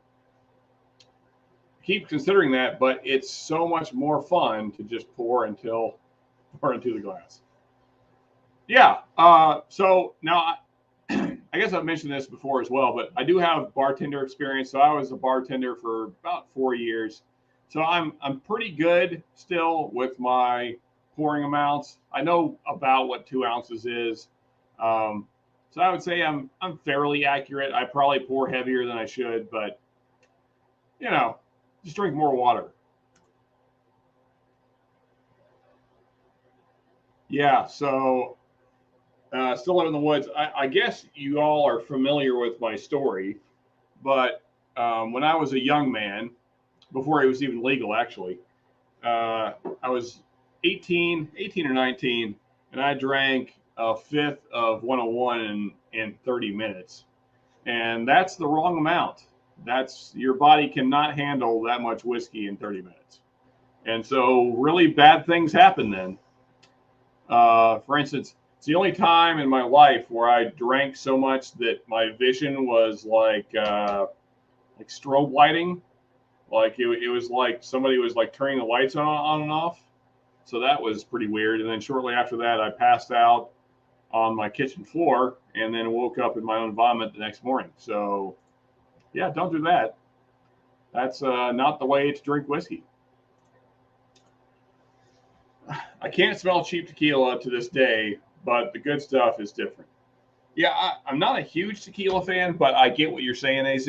I like now barrel-aged tequilas are a whole different thing. If you get tequila in a bourbon barrel, then I like it all right. Still not my favorite. I still like it. If we're not talking about whiskey, then I would say my second favorite is barrel-aged rums, because those are pretty close in flavor profile to a whiskey, but barrel-aged tequilas are all right. They'll work in a pinch.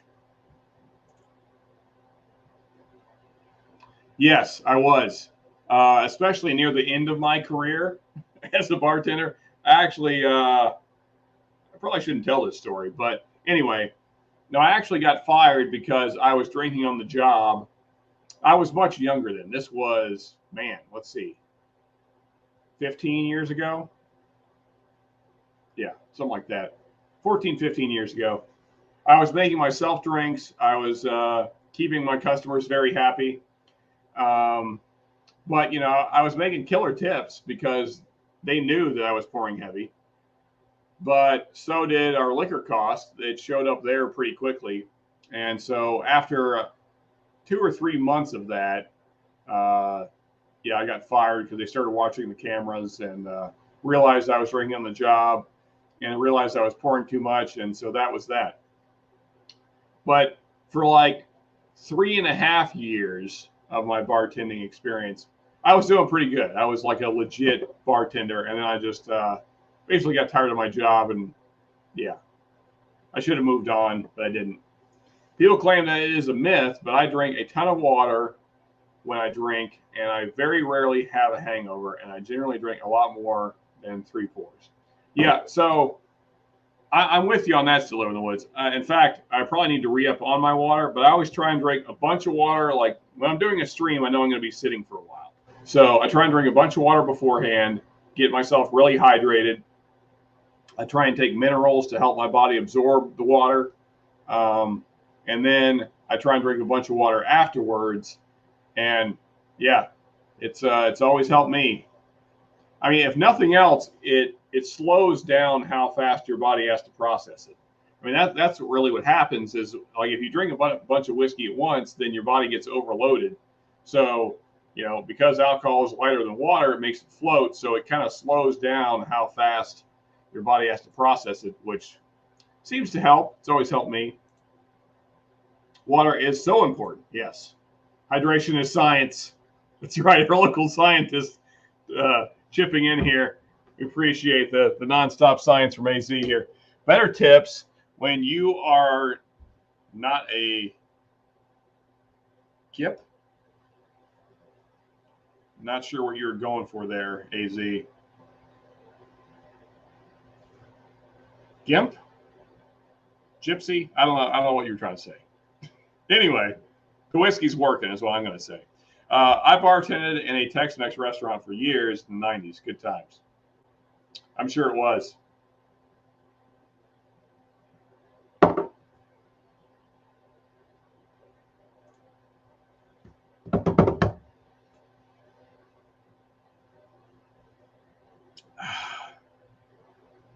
Yeah, again, guys, if you guys see this, especially if you're into stuff that's a little bit different.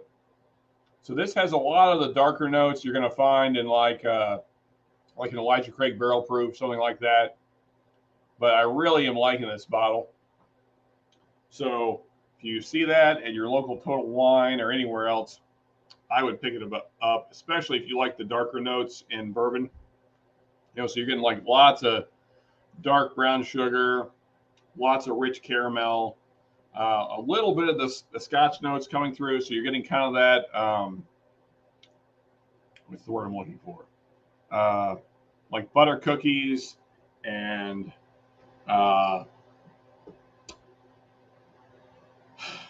yeah, you have to forgive me, guys. My mind is not 100% tonight.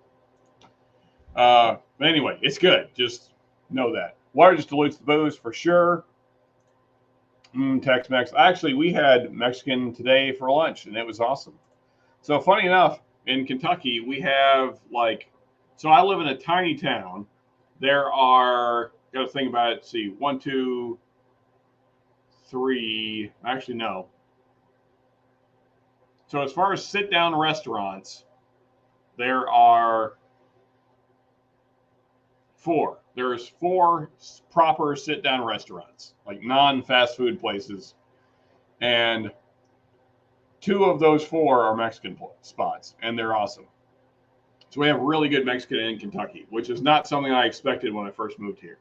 But there's a pretty big Mexican population here, and we are thankful for that because they make killer food.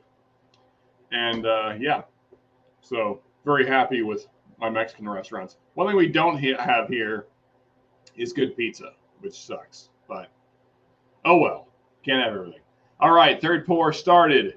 Evan, 1783, keeping it cheap tonight. Well, you know, I think Evan, 1783, that's like a good end of the night kind of pour because it's pretty chill. It's very relaxed, kind of subdued. But that's kind of the winding down kind of pour. Pronounced Jip. Oh, okay. I would say like sweet tobacco for sure in the infuse. Maybe hints of leather, but not like old leather. More like a new leather kind of. It's got a little spice to it, but I like it though. Like I said, it reminds me a lot, even though you got the Scotch notes mixed in there as well. So it's kind of like if you mixed a Speyside Scotch with like an Elijah Craig barrel proof.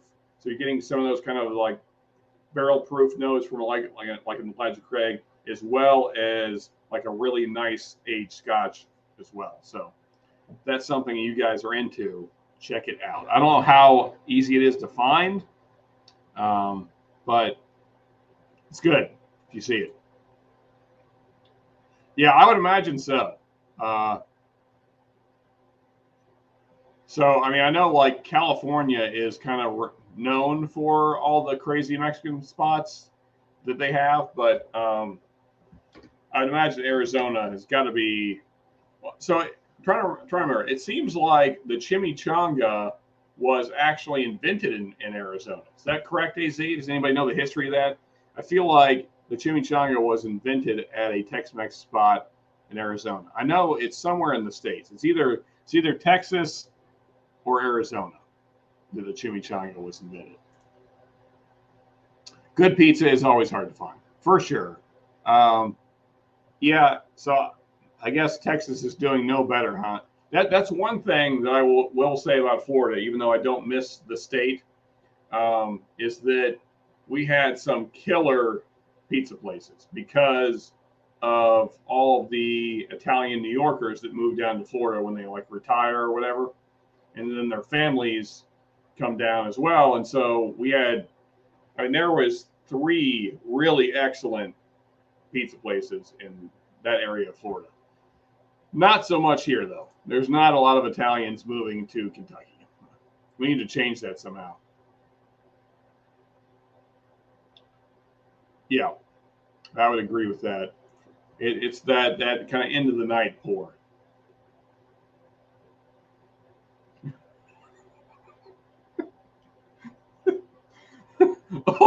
Old Cuban shoe. Yeah.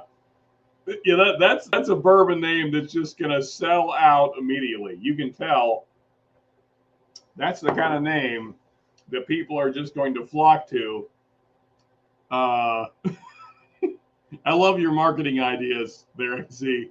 Yeah, we got this old Cuban shoe bourbon. What do you guys think about that? You want to try some? Uh, it's right there with Evan Bibb for me. Actually, can't decide which one I like more. Yeah, so for me, other Sean, I would say like even though they're both Evan, like completely different purposes, at least for me.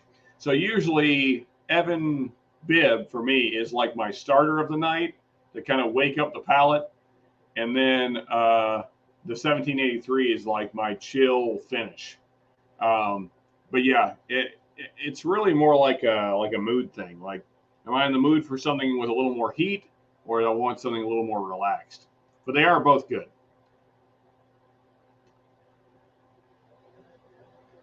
AZ has better Mexican. Tucson has the best. Well, I'll have to take your word for it, AZ. You know, there's so many states that I have never visited.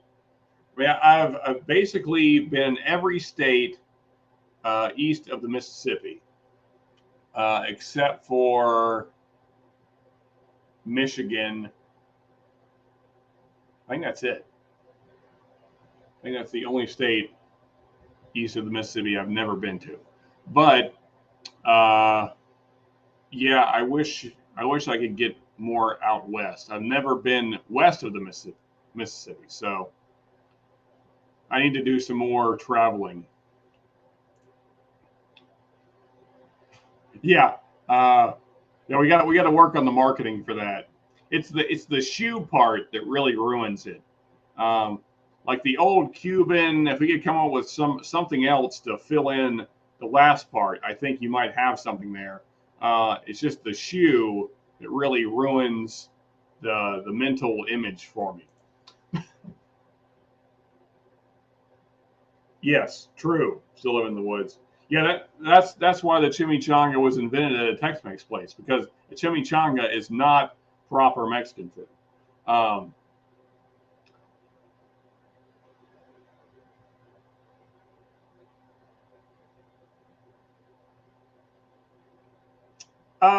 well, I mean, I can't really argue against that because I've never had Tex-Mex in Texas. So, as I said, never been west of the Mississippi, unfortunately. Lots of things I want to do, but gonna have to pass on the old Cuban shoe. Yeah, so there you go, AZ. We got two passes on the old Cuban shoe. We got to work on our marketing here, buddy.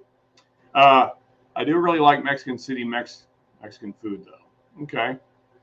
I feel like I should, of course, I can always look back at my lives and write these things down, but I feel like I should be writing down all these places I need to try once I get to the states that I want to visit. You guys are not invited to the Uncork weirdos. Yeah.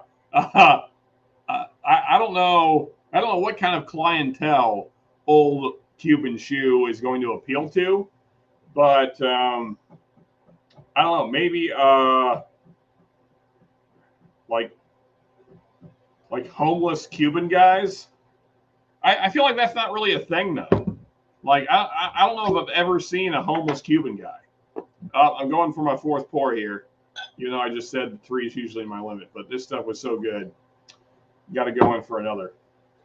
That was roughly 2 ounces. Like, you know, everybody.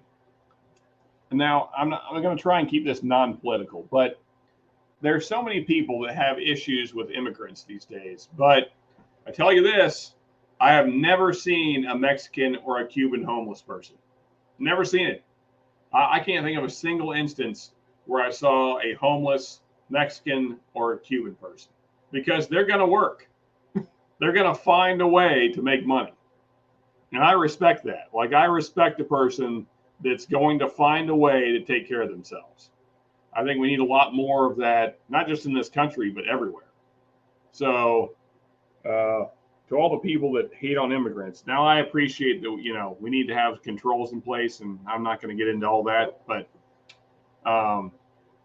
I tell you, you're not going to outwork a Mexican or a Cuban person. It's not going to happen. I've tried, and they will make you look silly. Like, I did landscaping down in Florida, and you're not going to outwork a Mexican guy. I don't even understand how their bodies work. These guys like barely drink water, and they can just go nonstop in Florida heat, which would normally kill any other person.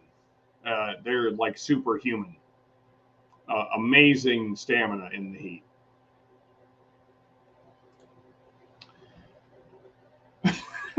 Matt Porter would support the shoe.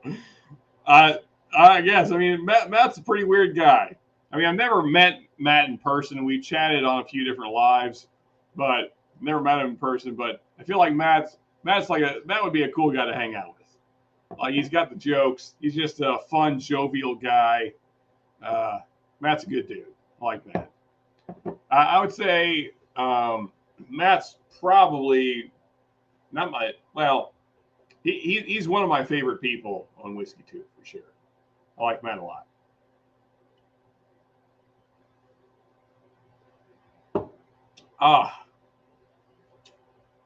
This has got like a really nice butterscotch note. Good stuff. Weird foot fetish people will buy it, maybe. Yeah. Yeah, I'm not in that category by any means. I don't understand the foot fetish thing. I'm not going to have like a porn discussion, but I've never understood people that were into that. Like, I don't get it. I know Dave Chappelle has joked about that at times, about his foot fetish. Yeah, I mean, I don't really understand it. I think there's much better parts of the body, especially on a female. There's certainly much better parts, and if you're into the other side, then I can't help you. I don't really understand what you're going after at all. So I guess feet are as good as any other part of the male body. I don't know. I don't know what you look for on a male body. No idea. But on a woman, there's a lot of parts that are better than feet. So don't really get the foot thing. Is that? There you go. Let me see if I can. My wife has always complained to me that I don't speak Spanish. My wife is fluent in Spanish as well as a few other languages. So I'm going to try my hand at this. Zapato Cubano.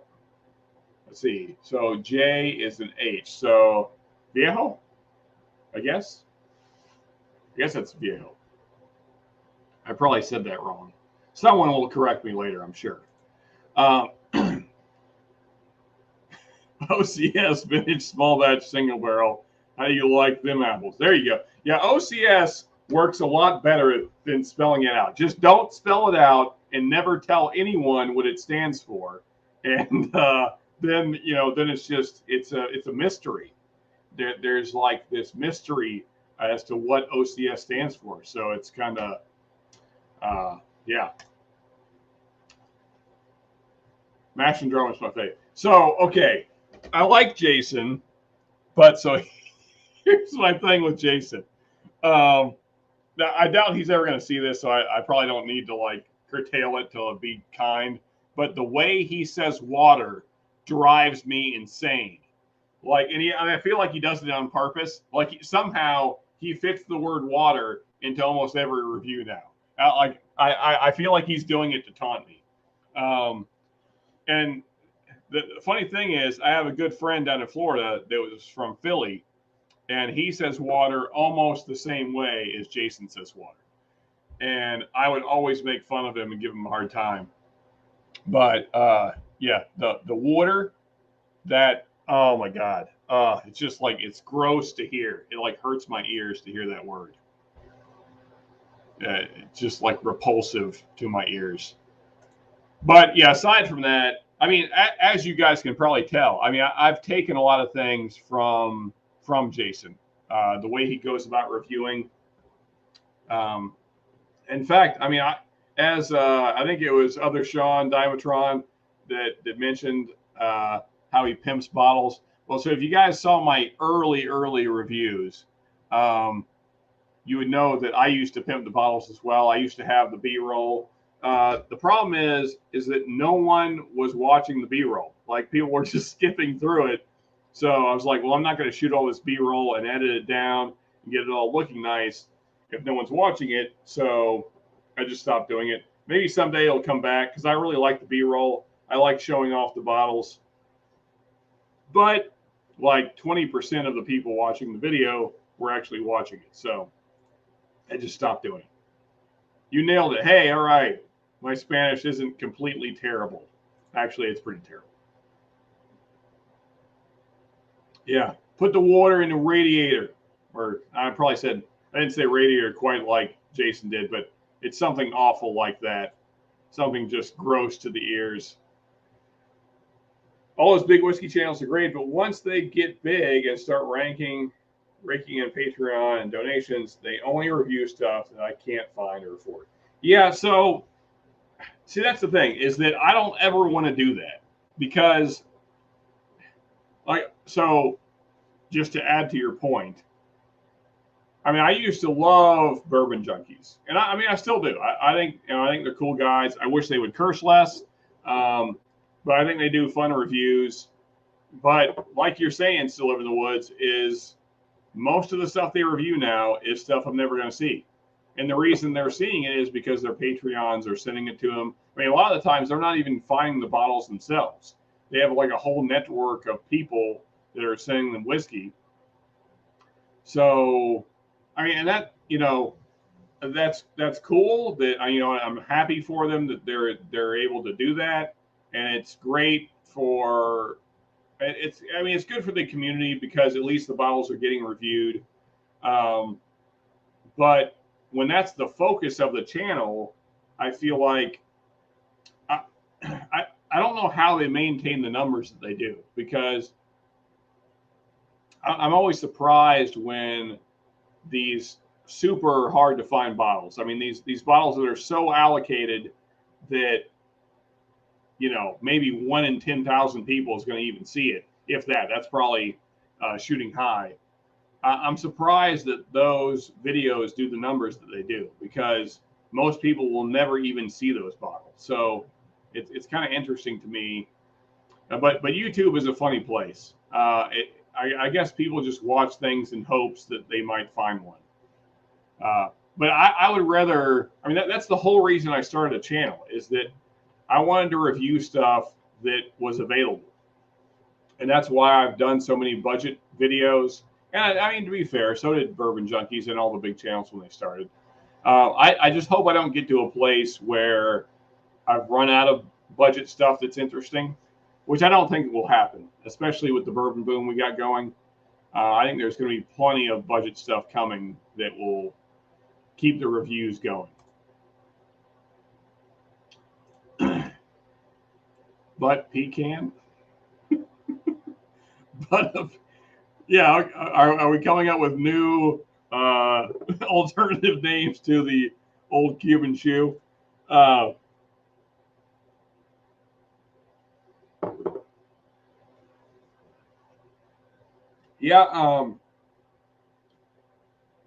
Excuse me while I swallow that awesome sip of whiskey. So I like Fred as well. It's just what I've noticed is that my palate and his palate don't agree. He likes a lot of things that I don't like, and I know because I've tried the same ones he's tried. And I mean, there's nothing wrong with that. He just likes different stuff. It's just that I can't rely on him to tell me, you know, whether to buy a bottle or not, because I've just seen this pattern that he likes flavors that I don't like. But I think that's the great thing about WhiskeyTube, is that there's so many reviewers now that you can find somebody that matches your palate. You can, you know, so for instance, like with Evan Williams Bottle and Bond, like Matt Porter hates that bottle. I don't understand him. I don't know why he hates it, but he does. He's been really adamant about his hatred for Evan Williams Bottle and Bond. But you know, and Fred, I think is probably, I mean, not probably, he is the highest quality reviewer that's on YouTube. I don't think there's anybody even close. I would say the next closest is probably Jason at Mash and Drum as far as high quality reviews with good tasting notes. I would say Jason's probably second. But I mean, Fred's in a class of his own because he's been doing it for so long. I mean, he's been doing it at least 3 times as long as anybody else that's been doing it. So he has by far the most experience. It's just that I don't agree with his palate. And I don't mean like I disagree like his tasting notes are wrong. I think his tasting notes are pretty spot on. It's just I don't agree with those being good, I guess is what I'm saying. Well, Fred Minnick, yeah. I think me and Fred would have a lot of fun just sitting and chatting and drinking, whether we agree on whiskey or not. I think he'd be a cool guy to hang with. Okay, no problem. Another Sean. Yeah, there is a lot of that. And the other thing that's kind of become annoying to me, and I doubt they'll ever see this again, so it doesn't much matter. Aside from the cursing that I think is unnecessary, the other thing is that there's like become this dynamic where Sean hates Dan, and that just gets played on over and over and over again, like every video. And you know, it's a fairly amusing shtick, but it's kind of getting played out now. Or maybe Sean just really does hate Dan. I don't know. And by the way, that's Sean number 2, so please refer to him as that. Grab ass for people on the East Coast. Yeah. Yeah, he does. It's just, you know, a lot of those are the guests that are paying to be there because he is who he is. And, you know, I mean, I respect that. He's making a living, you know, so I can't really hate on that at all. But I know he has reviewed some whiskeys that are garbage whiskeys that he has maybe been more positive than he should have been because the person that was involved in making that whiskey is right in front of him. And, you know, I get that. I mean, you know, you don't want to be super rude to the person that's bringing you whiskey. So it is what it is. It's just kind of part of the game, I guess. But yeah, I would say it's going to be a long, long time before I have like Ludacris or Yellow Wolf or any of those guys on my channel, if ever. So yeah, good on Fred for having the high quality guests.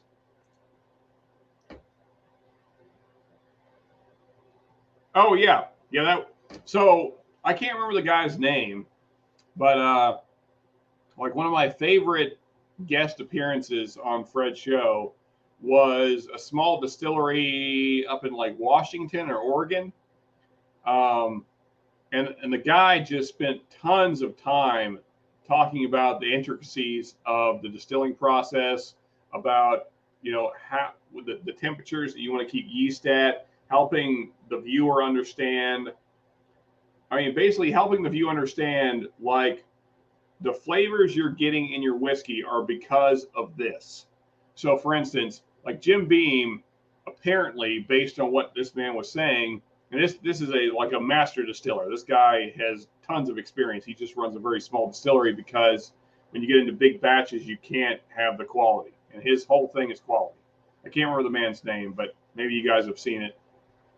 So like somebody like Jim Beam, they're pumping out so much that they have to run their yeast hot, and they have to do several things that makes it age more quickly.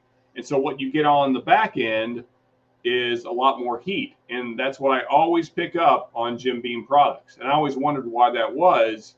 And this man does a beautiful job of explaining, like from start to finish, how that happens.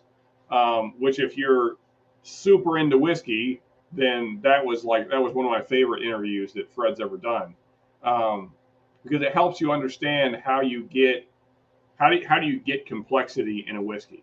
Well, it's by doing these certain things, and you don't get complexity. You get more alcohol burn when you do these other things, and that's what I get on a lot of Jim Beam products. I mean, even though I love Old Grandad 114, I think we can all kind of agree that it drinks hotter than 114.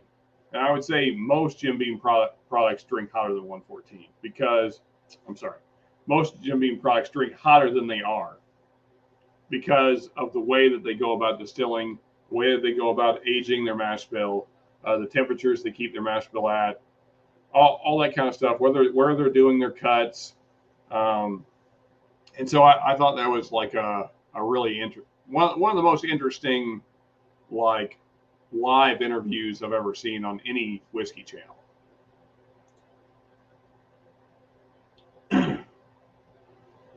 Yeah, I agree with you on Fred. Man, if I could read, that'd help. I agree with you on Minnick. He's a real pro, but his taste and mine do not quite line up most of the time. Yeah. Like I said, I mean, that's nothing against Fred. I mean, I think his notes are spot on.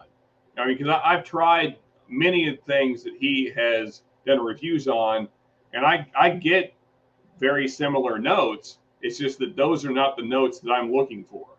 So, it's not, he's definitely doing his job better than most people are doing their job. It's just that I don't agree with what makes a bourbon good. And maybe I'm wrong. I mean, let's face it, he has a lot more experience than I do. So maybe Fred's right, but it's just my palate doesn't agree. So, in my experience, weed and bourbon are better kept separate. I don't know where this is coming from, other Sean, but yeah, I would agree because, I mean, my personal thought let me read the rest. It just gets too intense having both at once. Well, so there's that problem, but the other issue that I have with smoking anything, but especially weed, is that weed, because it's unfiltered, you get all the tar in the back of your throat and it just kind of hangs there. And for me, that always ruins whatever you're eating or drinking because that influences your palate tremendously. I mean, like the finish of any whiskey is going to taste like weed tar because that's all you taste on the finish. Which, if weed is that important to you, then fine. It's never been. I personally don't care for it at all. I've tried. If you know my history at all, then you know that I have a lot of experience in that area and never did anything for me. This is my drug of choice. Well, outside of a couple of illegal things that I don't do anymore, but weed was never one of them. So now the nutty is more, that's Jim Beam profile. But potentially, yes. But really what you're getting more as to how Jim Beam is processing their whiskey is the extreme heat, like the level of alcohol heat that you're getting on a Jim Beam product doesn't quite match what the proof is. To me, Jim Beam products always drink hotter than they actually are. And a lot of that has to do with especially how they're doing their mash bill, the temperature that they're keeping their mash bill at. So when you run your mash bill at a higher heat, then it brings out more of the heat from the alcohol. Whereas when you run it at lower temperatures, you get a more depth of flavors, and it makes for a more complex, more well-rounded whiskey. But most of the big companies are running at higher heats, but it seems like Jim Beam especially does. And so these small little kind of craft distilleries, because they're not putting out this huge amount of product, they can run it at lower temperatures and get a more complex, more well-rounded whiskey. And so that was one of the more interesting things that I've learned from Fred's channel. And I really wish I could remember that guy's name. But yeah, for sure, agreeing on don't drink and smoke.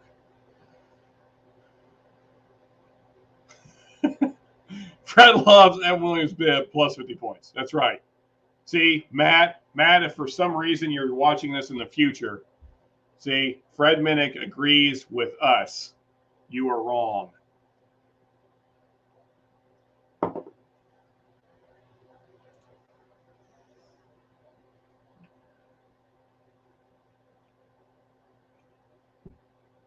Oh, I'm sorry. I was not keeping up with the conversation.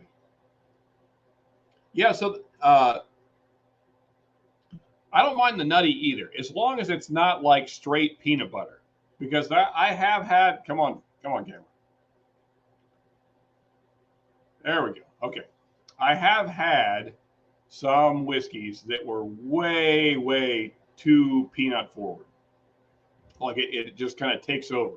And peanut is such a dominant flavor, which is weird because there's no peanuts in the mash bill, but somehow some whiskeys really have that peanut forward taste, and that is not really my thing. Well, yeah, so like salted peanuts, yeah, I get that. It's just that I don't want the bourbon itself to be like peanuts. Like that's why I didn't care for Screwball.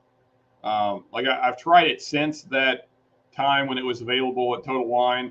Where was I? It was at somebody's house. Somebody had it, and everybody's doing mixed drinks and stuff. And so I tried it neat, and not a fan. Have you tried Jim Beam Single Barrel 108? Been thinking about trying that. I have not tried the current version. So I tried it. The proof was not the same then. This was 2 or 3 years ago. It was the older bottle. I can't remember what the proof was then. It wasn't 108. That was the last time I tried it, and it was okay. I mean, it's as far as bottles that have the Jim Beam label on them, it was one of the better of those. But I think that Evan Williams Single Barrel is better, and they're about the same price. So, yeah, that's kind of where I'm at on that. But I mean, Evan Williams Single Barrel is better than a lot of single barrels. So, yeah, I don't know. It's just there's nothing in the Jim Beam line, like the Jim Beam proper line, bottles that say Jim Beam on them, that really do anything for me. There's some that are okay, but I think there's better equivalents in other labels. I think the Knob Creek stuff is a lot better, but it still drinks hotter than it should.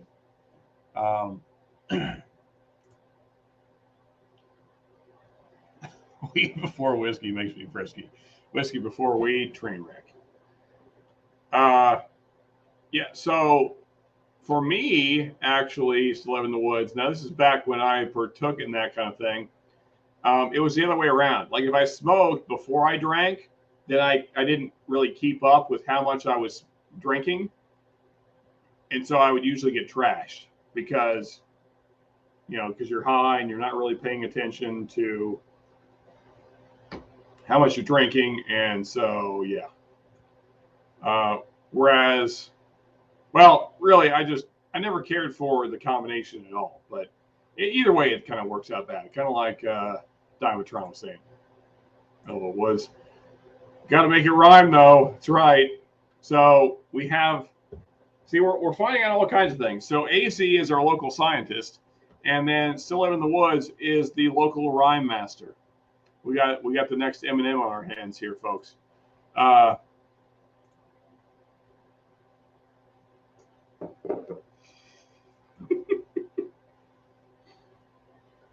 Yeah, so I never had a night go quite that bad, AZ, where I needed bail money. But yeah, I can see how it could definitely get there. Usually my weed and whiskey nights led to lots of vomiting. Never had any bail money nights, but yeah, if you were in an area where you could get into trouble, I could see how it could get there pretty quick.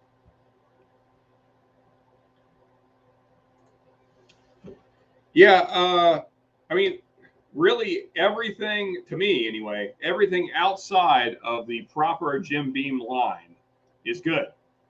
Like I love Baker's. I mean, Baker's 7-year, not the single barrel, but just the standard Baker's 7-year. It's one of my favorite findable, relatively inexpensive bottles from Jim Beam. I think Baker's 7-year is better than Knob Creek 12. I think it's better. I mean, definitely better than Knob Creek 9. Of course, it's twice the price. I think Baker's 7 is around 60. Yeah, I would take Baker's 7-year over Knob Creek 9 pretty much every night of the week. It's better than Old Granddad 114, but it's twice the price, so it should be.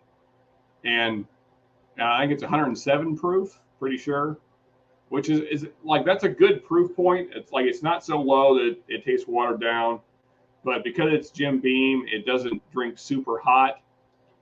Because like I said, everything from Jim Beam, to me anyway, drinks hot. So yeah, but Baker's 7-year, that's like, to me, that's like the perfect range for Jim Beam, right around the 107, 110 mark.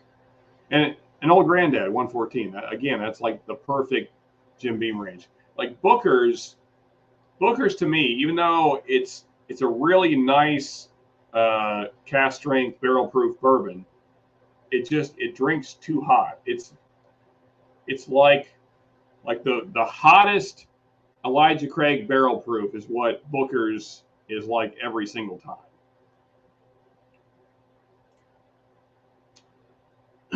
Let's see. I never really drank much of Jim Beam. Reg was more of a Jack guy in the early days. Yeah, so me too. I mean, really, I was a Wild Turkey guy. I mean, as my story earlier said, I mean, I drank 101 from basically the time I started drinking, and then kind of ruined whiskey for me for a while because of my one night experience there. I drank the wrong amount.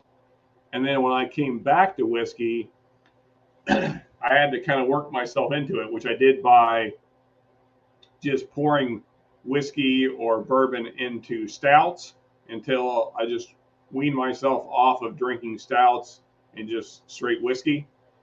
But yeah, it took a while for my body to get used to, like, because for many years, like over a decade, just the smell of whiskey made me nauseous because of my bad experience.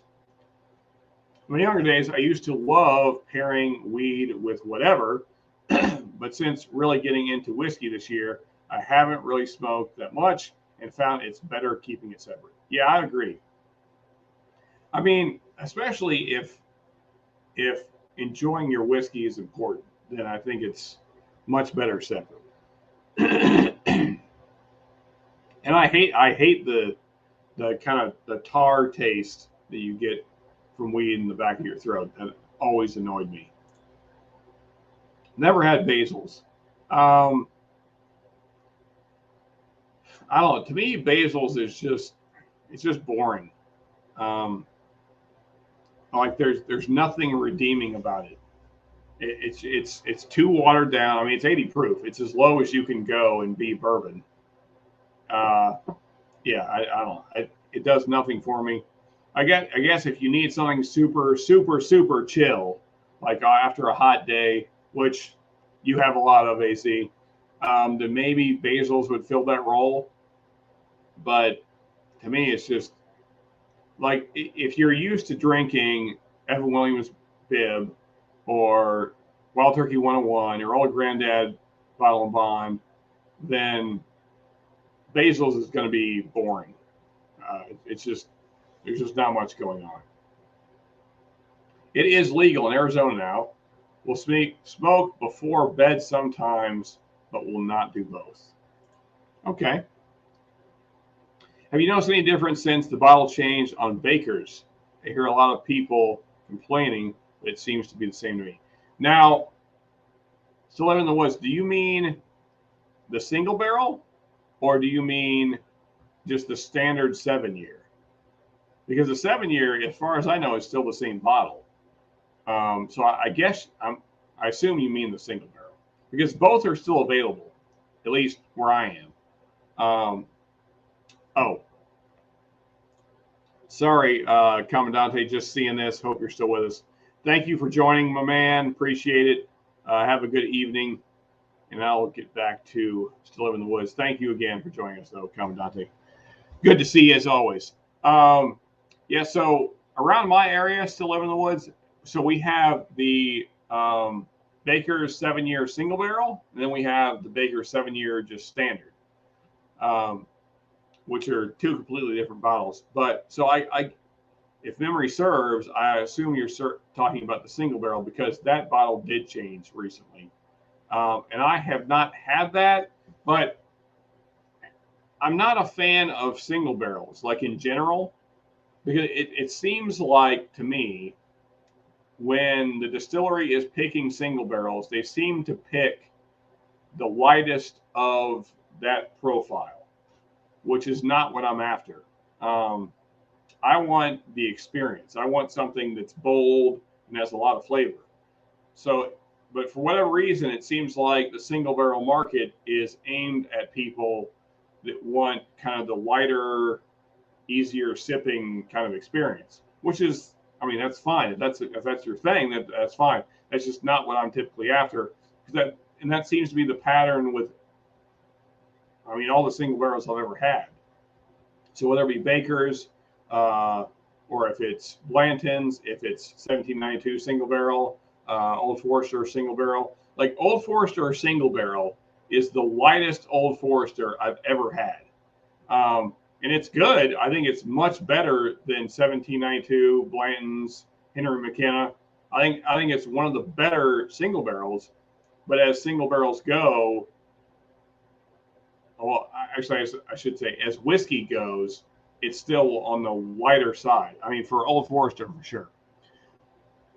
Hang Z, my grandfather was a turkey guy, Austin Nichols days. Yeah, I mean,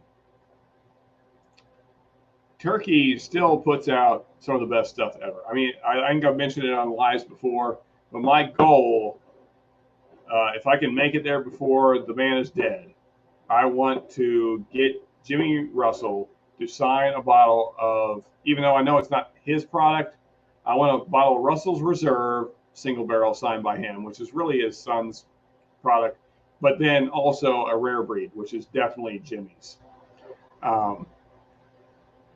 Yeah, I want those two signed, and those will be the only bottles I don't ever open. Which I know he's spoken publicly about how he hates that because he knows they won't get open, and so I fall into that category, I guess. But I've drank plenty of his product. So should mention I got into whiskey at the same time I got the drinking under control. So not constantly binging, actually enjoying it is. Well, good. Good to hear, Elder Sean. Yeah, I mean, we don't want to be luscious here. And actually, I'm starting to feel a little bit as my speech is reflecting. So this is it for me.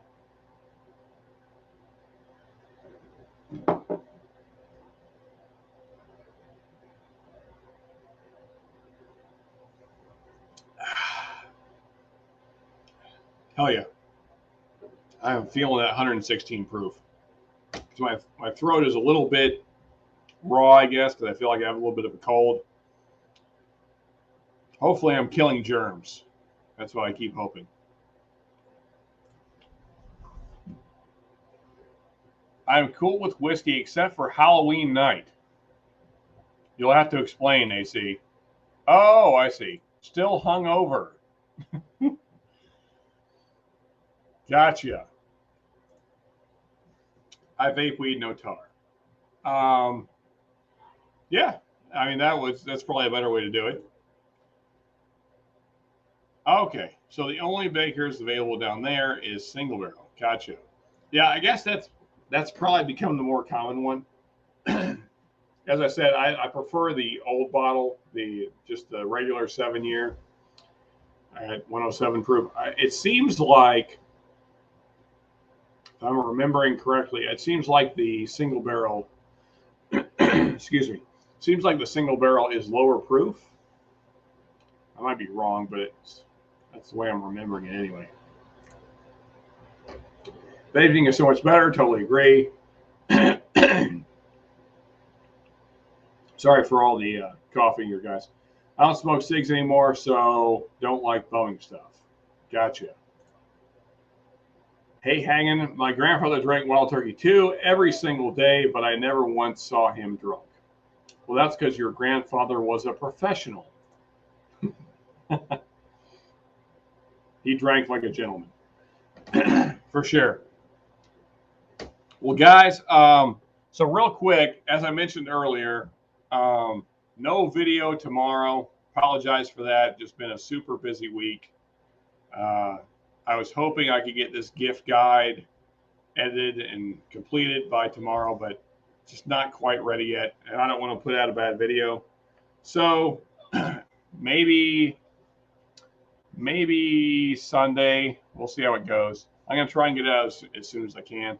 But lots more rye videos coming. I got several shot already. And once we get our rye thing done, then we'll get back into the $30-ish bourbon bracket battle. Buddy, come here.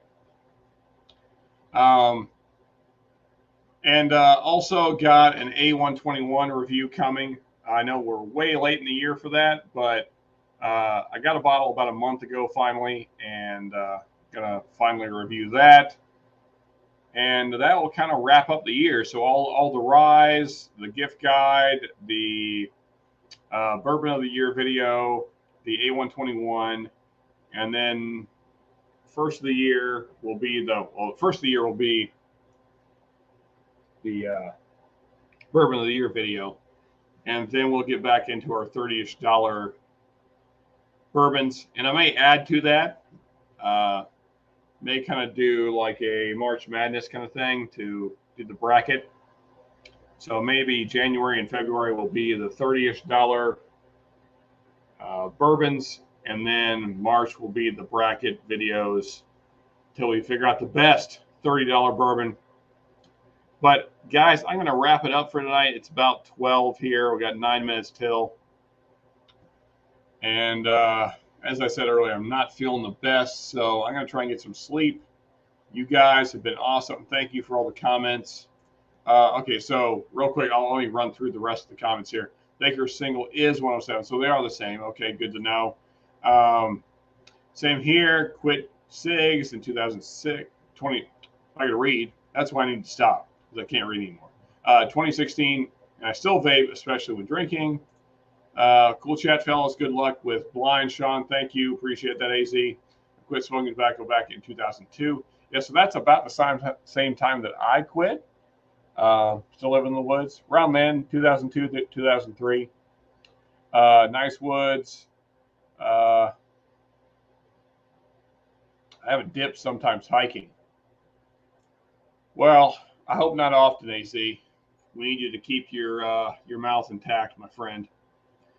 Still like to smoke the stronger stuff every now and again, mainly before bed. Gotcha. Good night, y'all. See you next time. Couldn't have said it better. Still live in the woods. Thank you, everybody, for coming out. Appreciate you guys. Appreciate all the comments, as always. And thank you guys for showing up every week.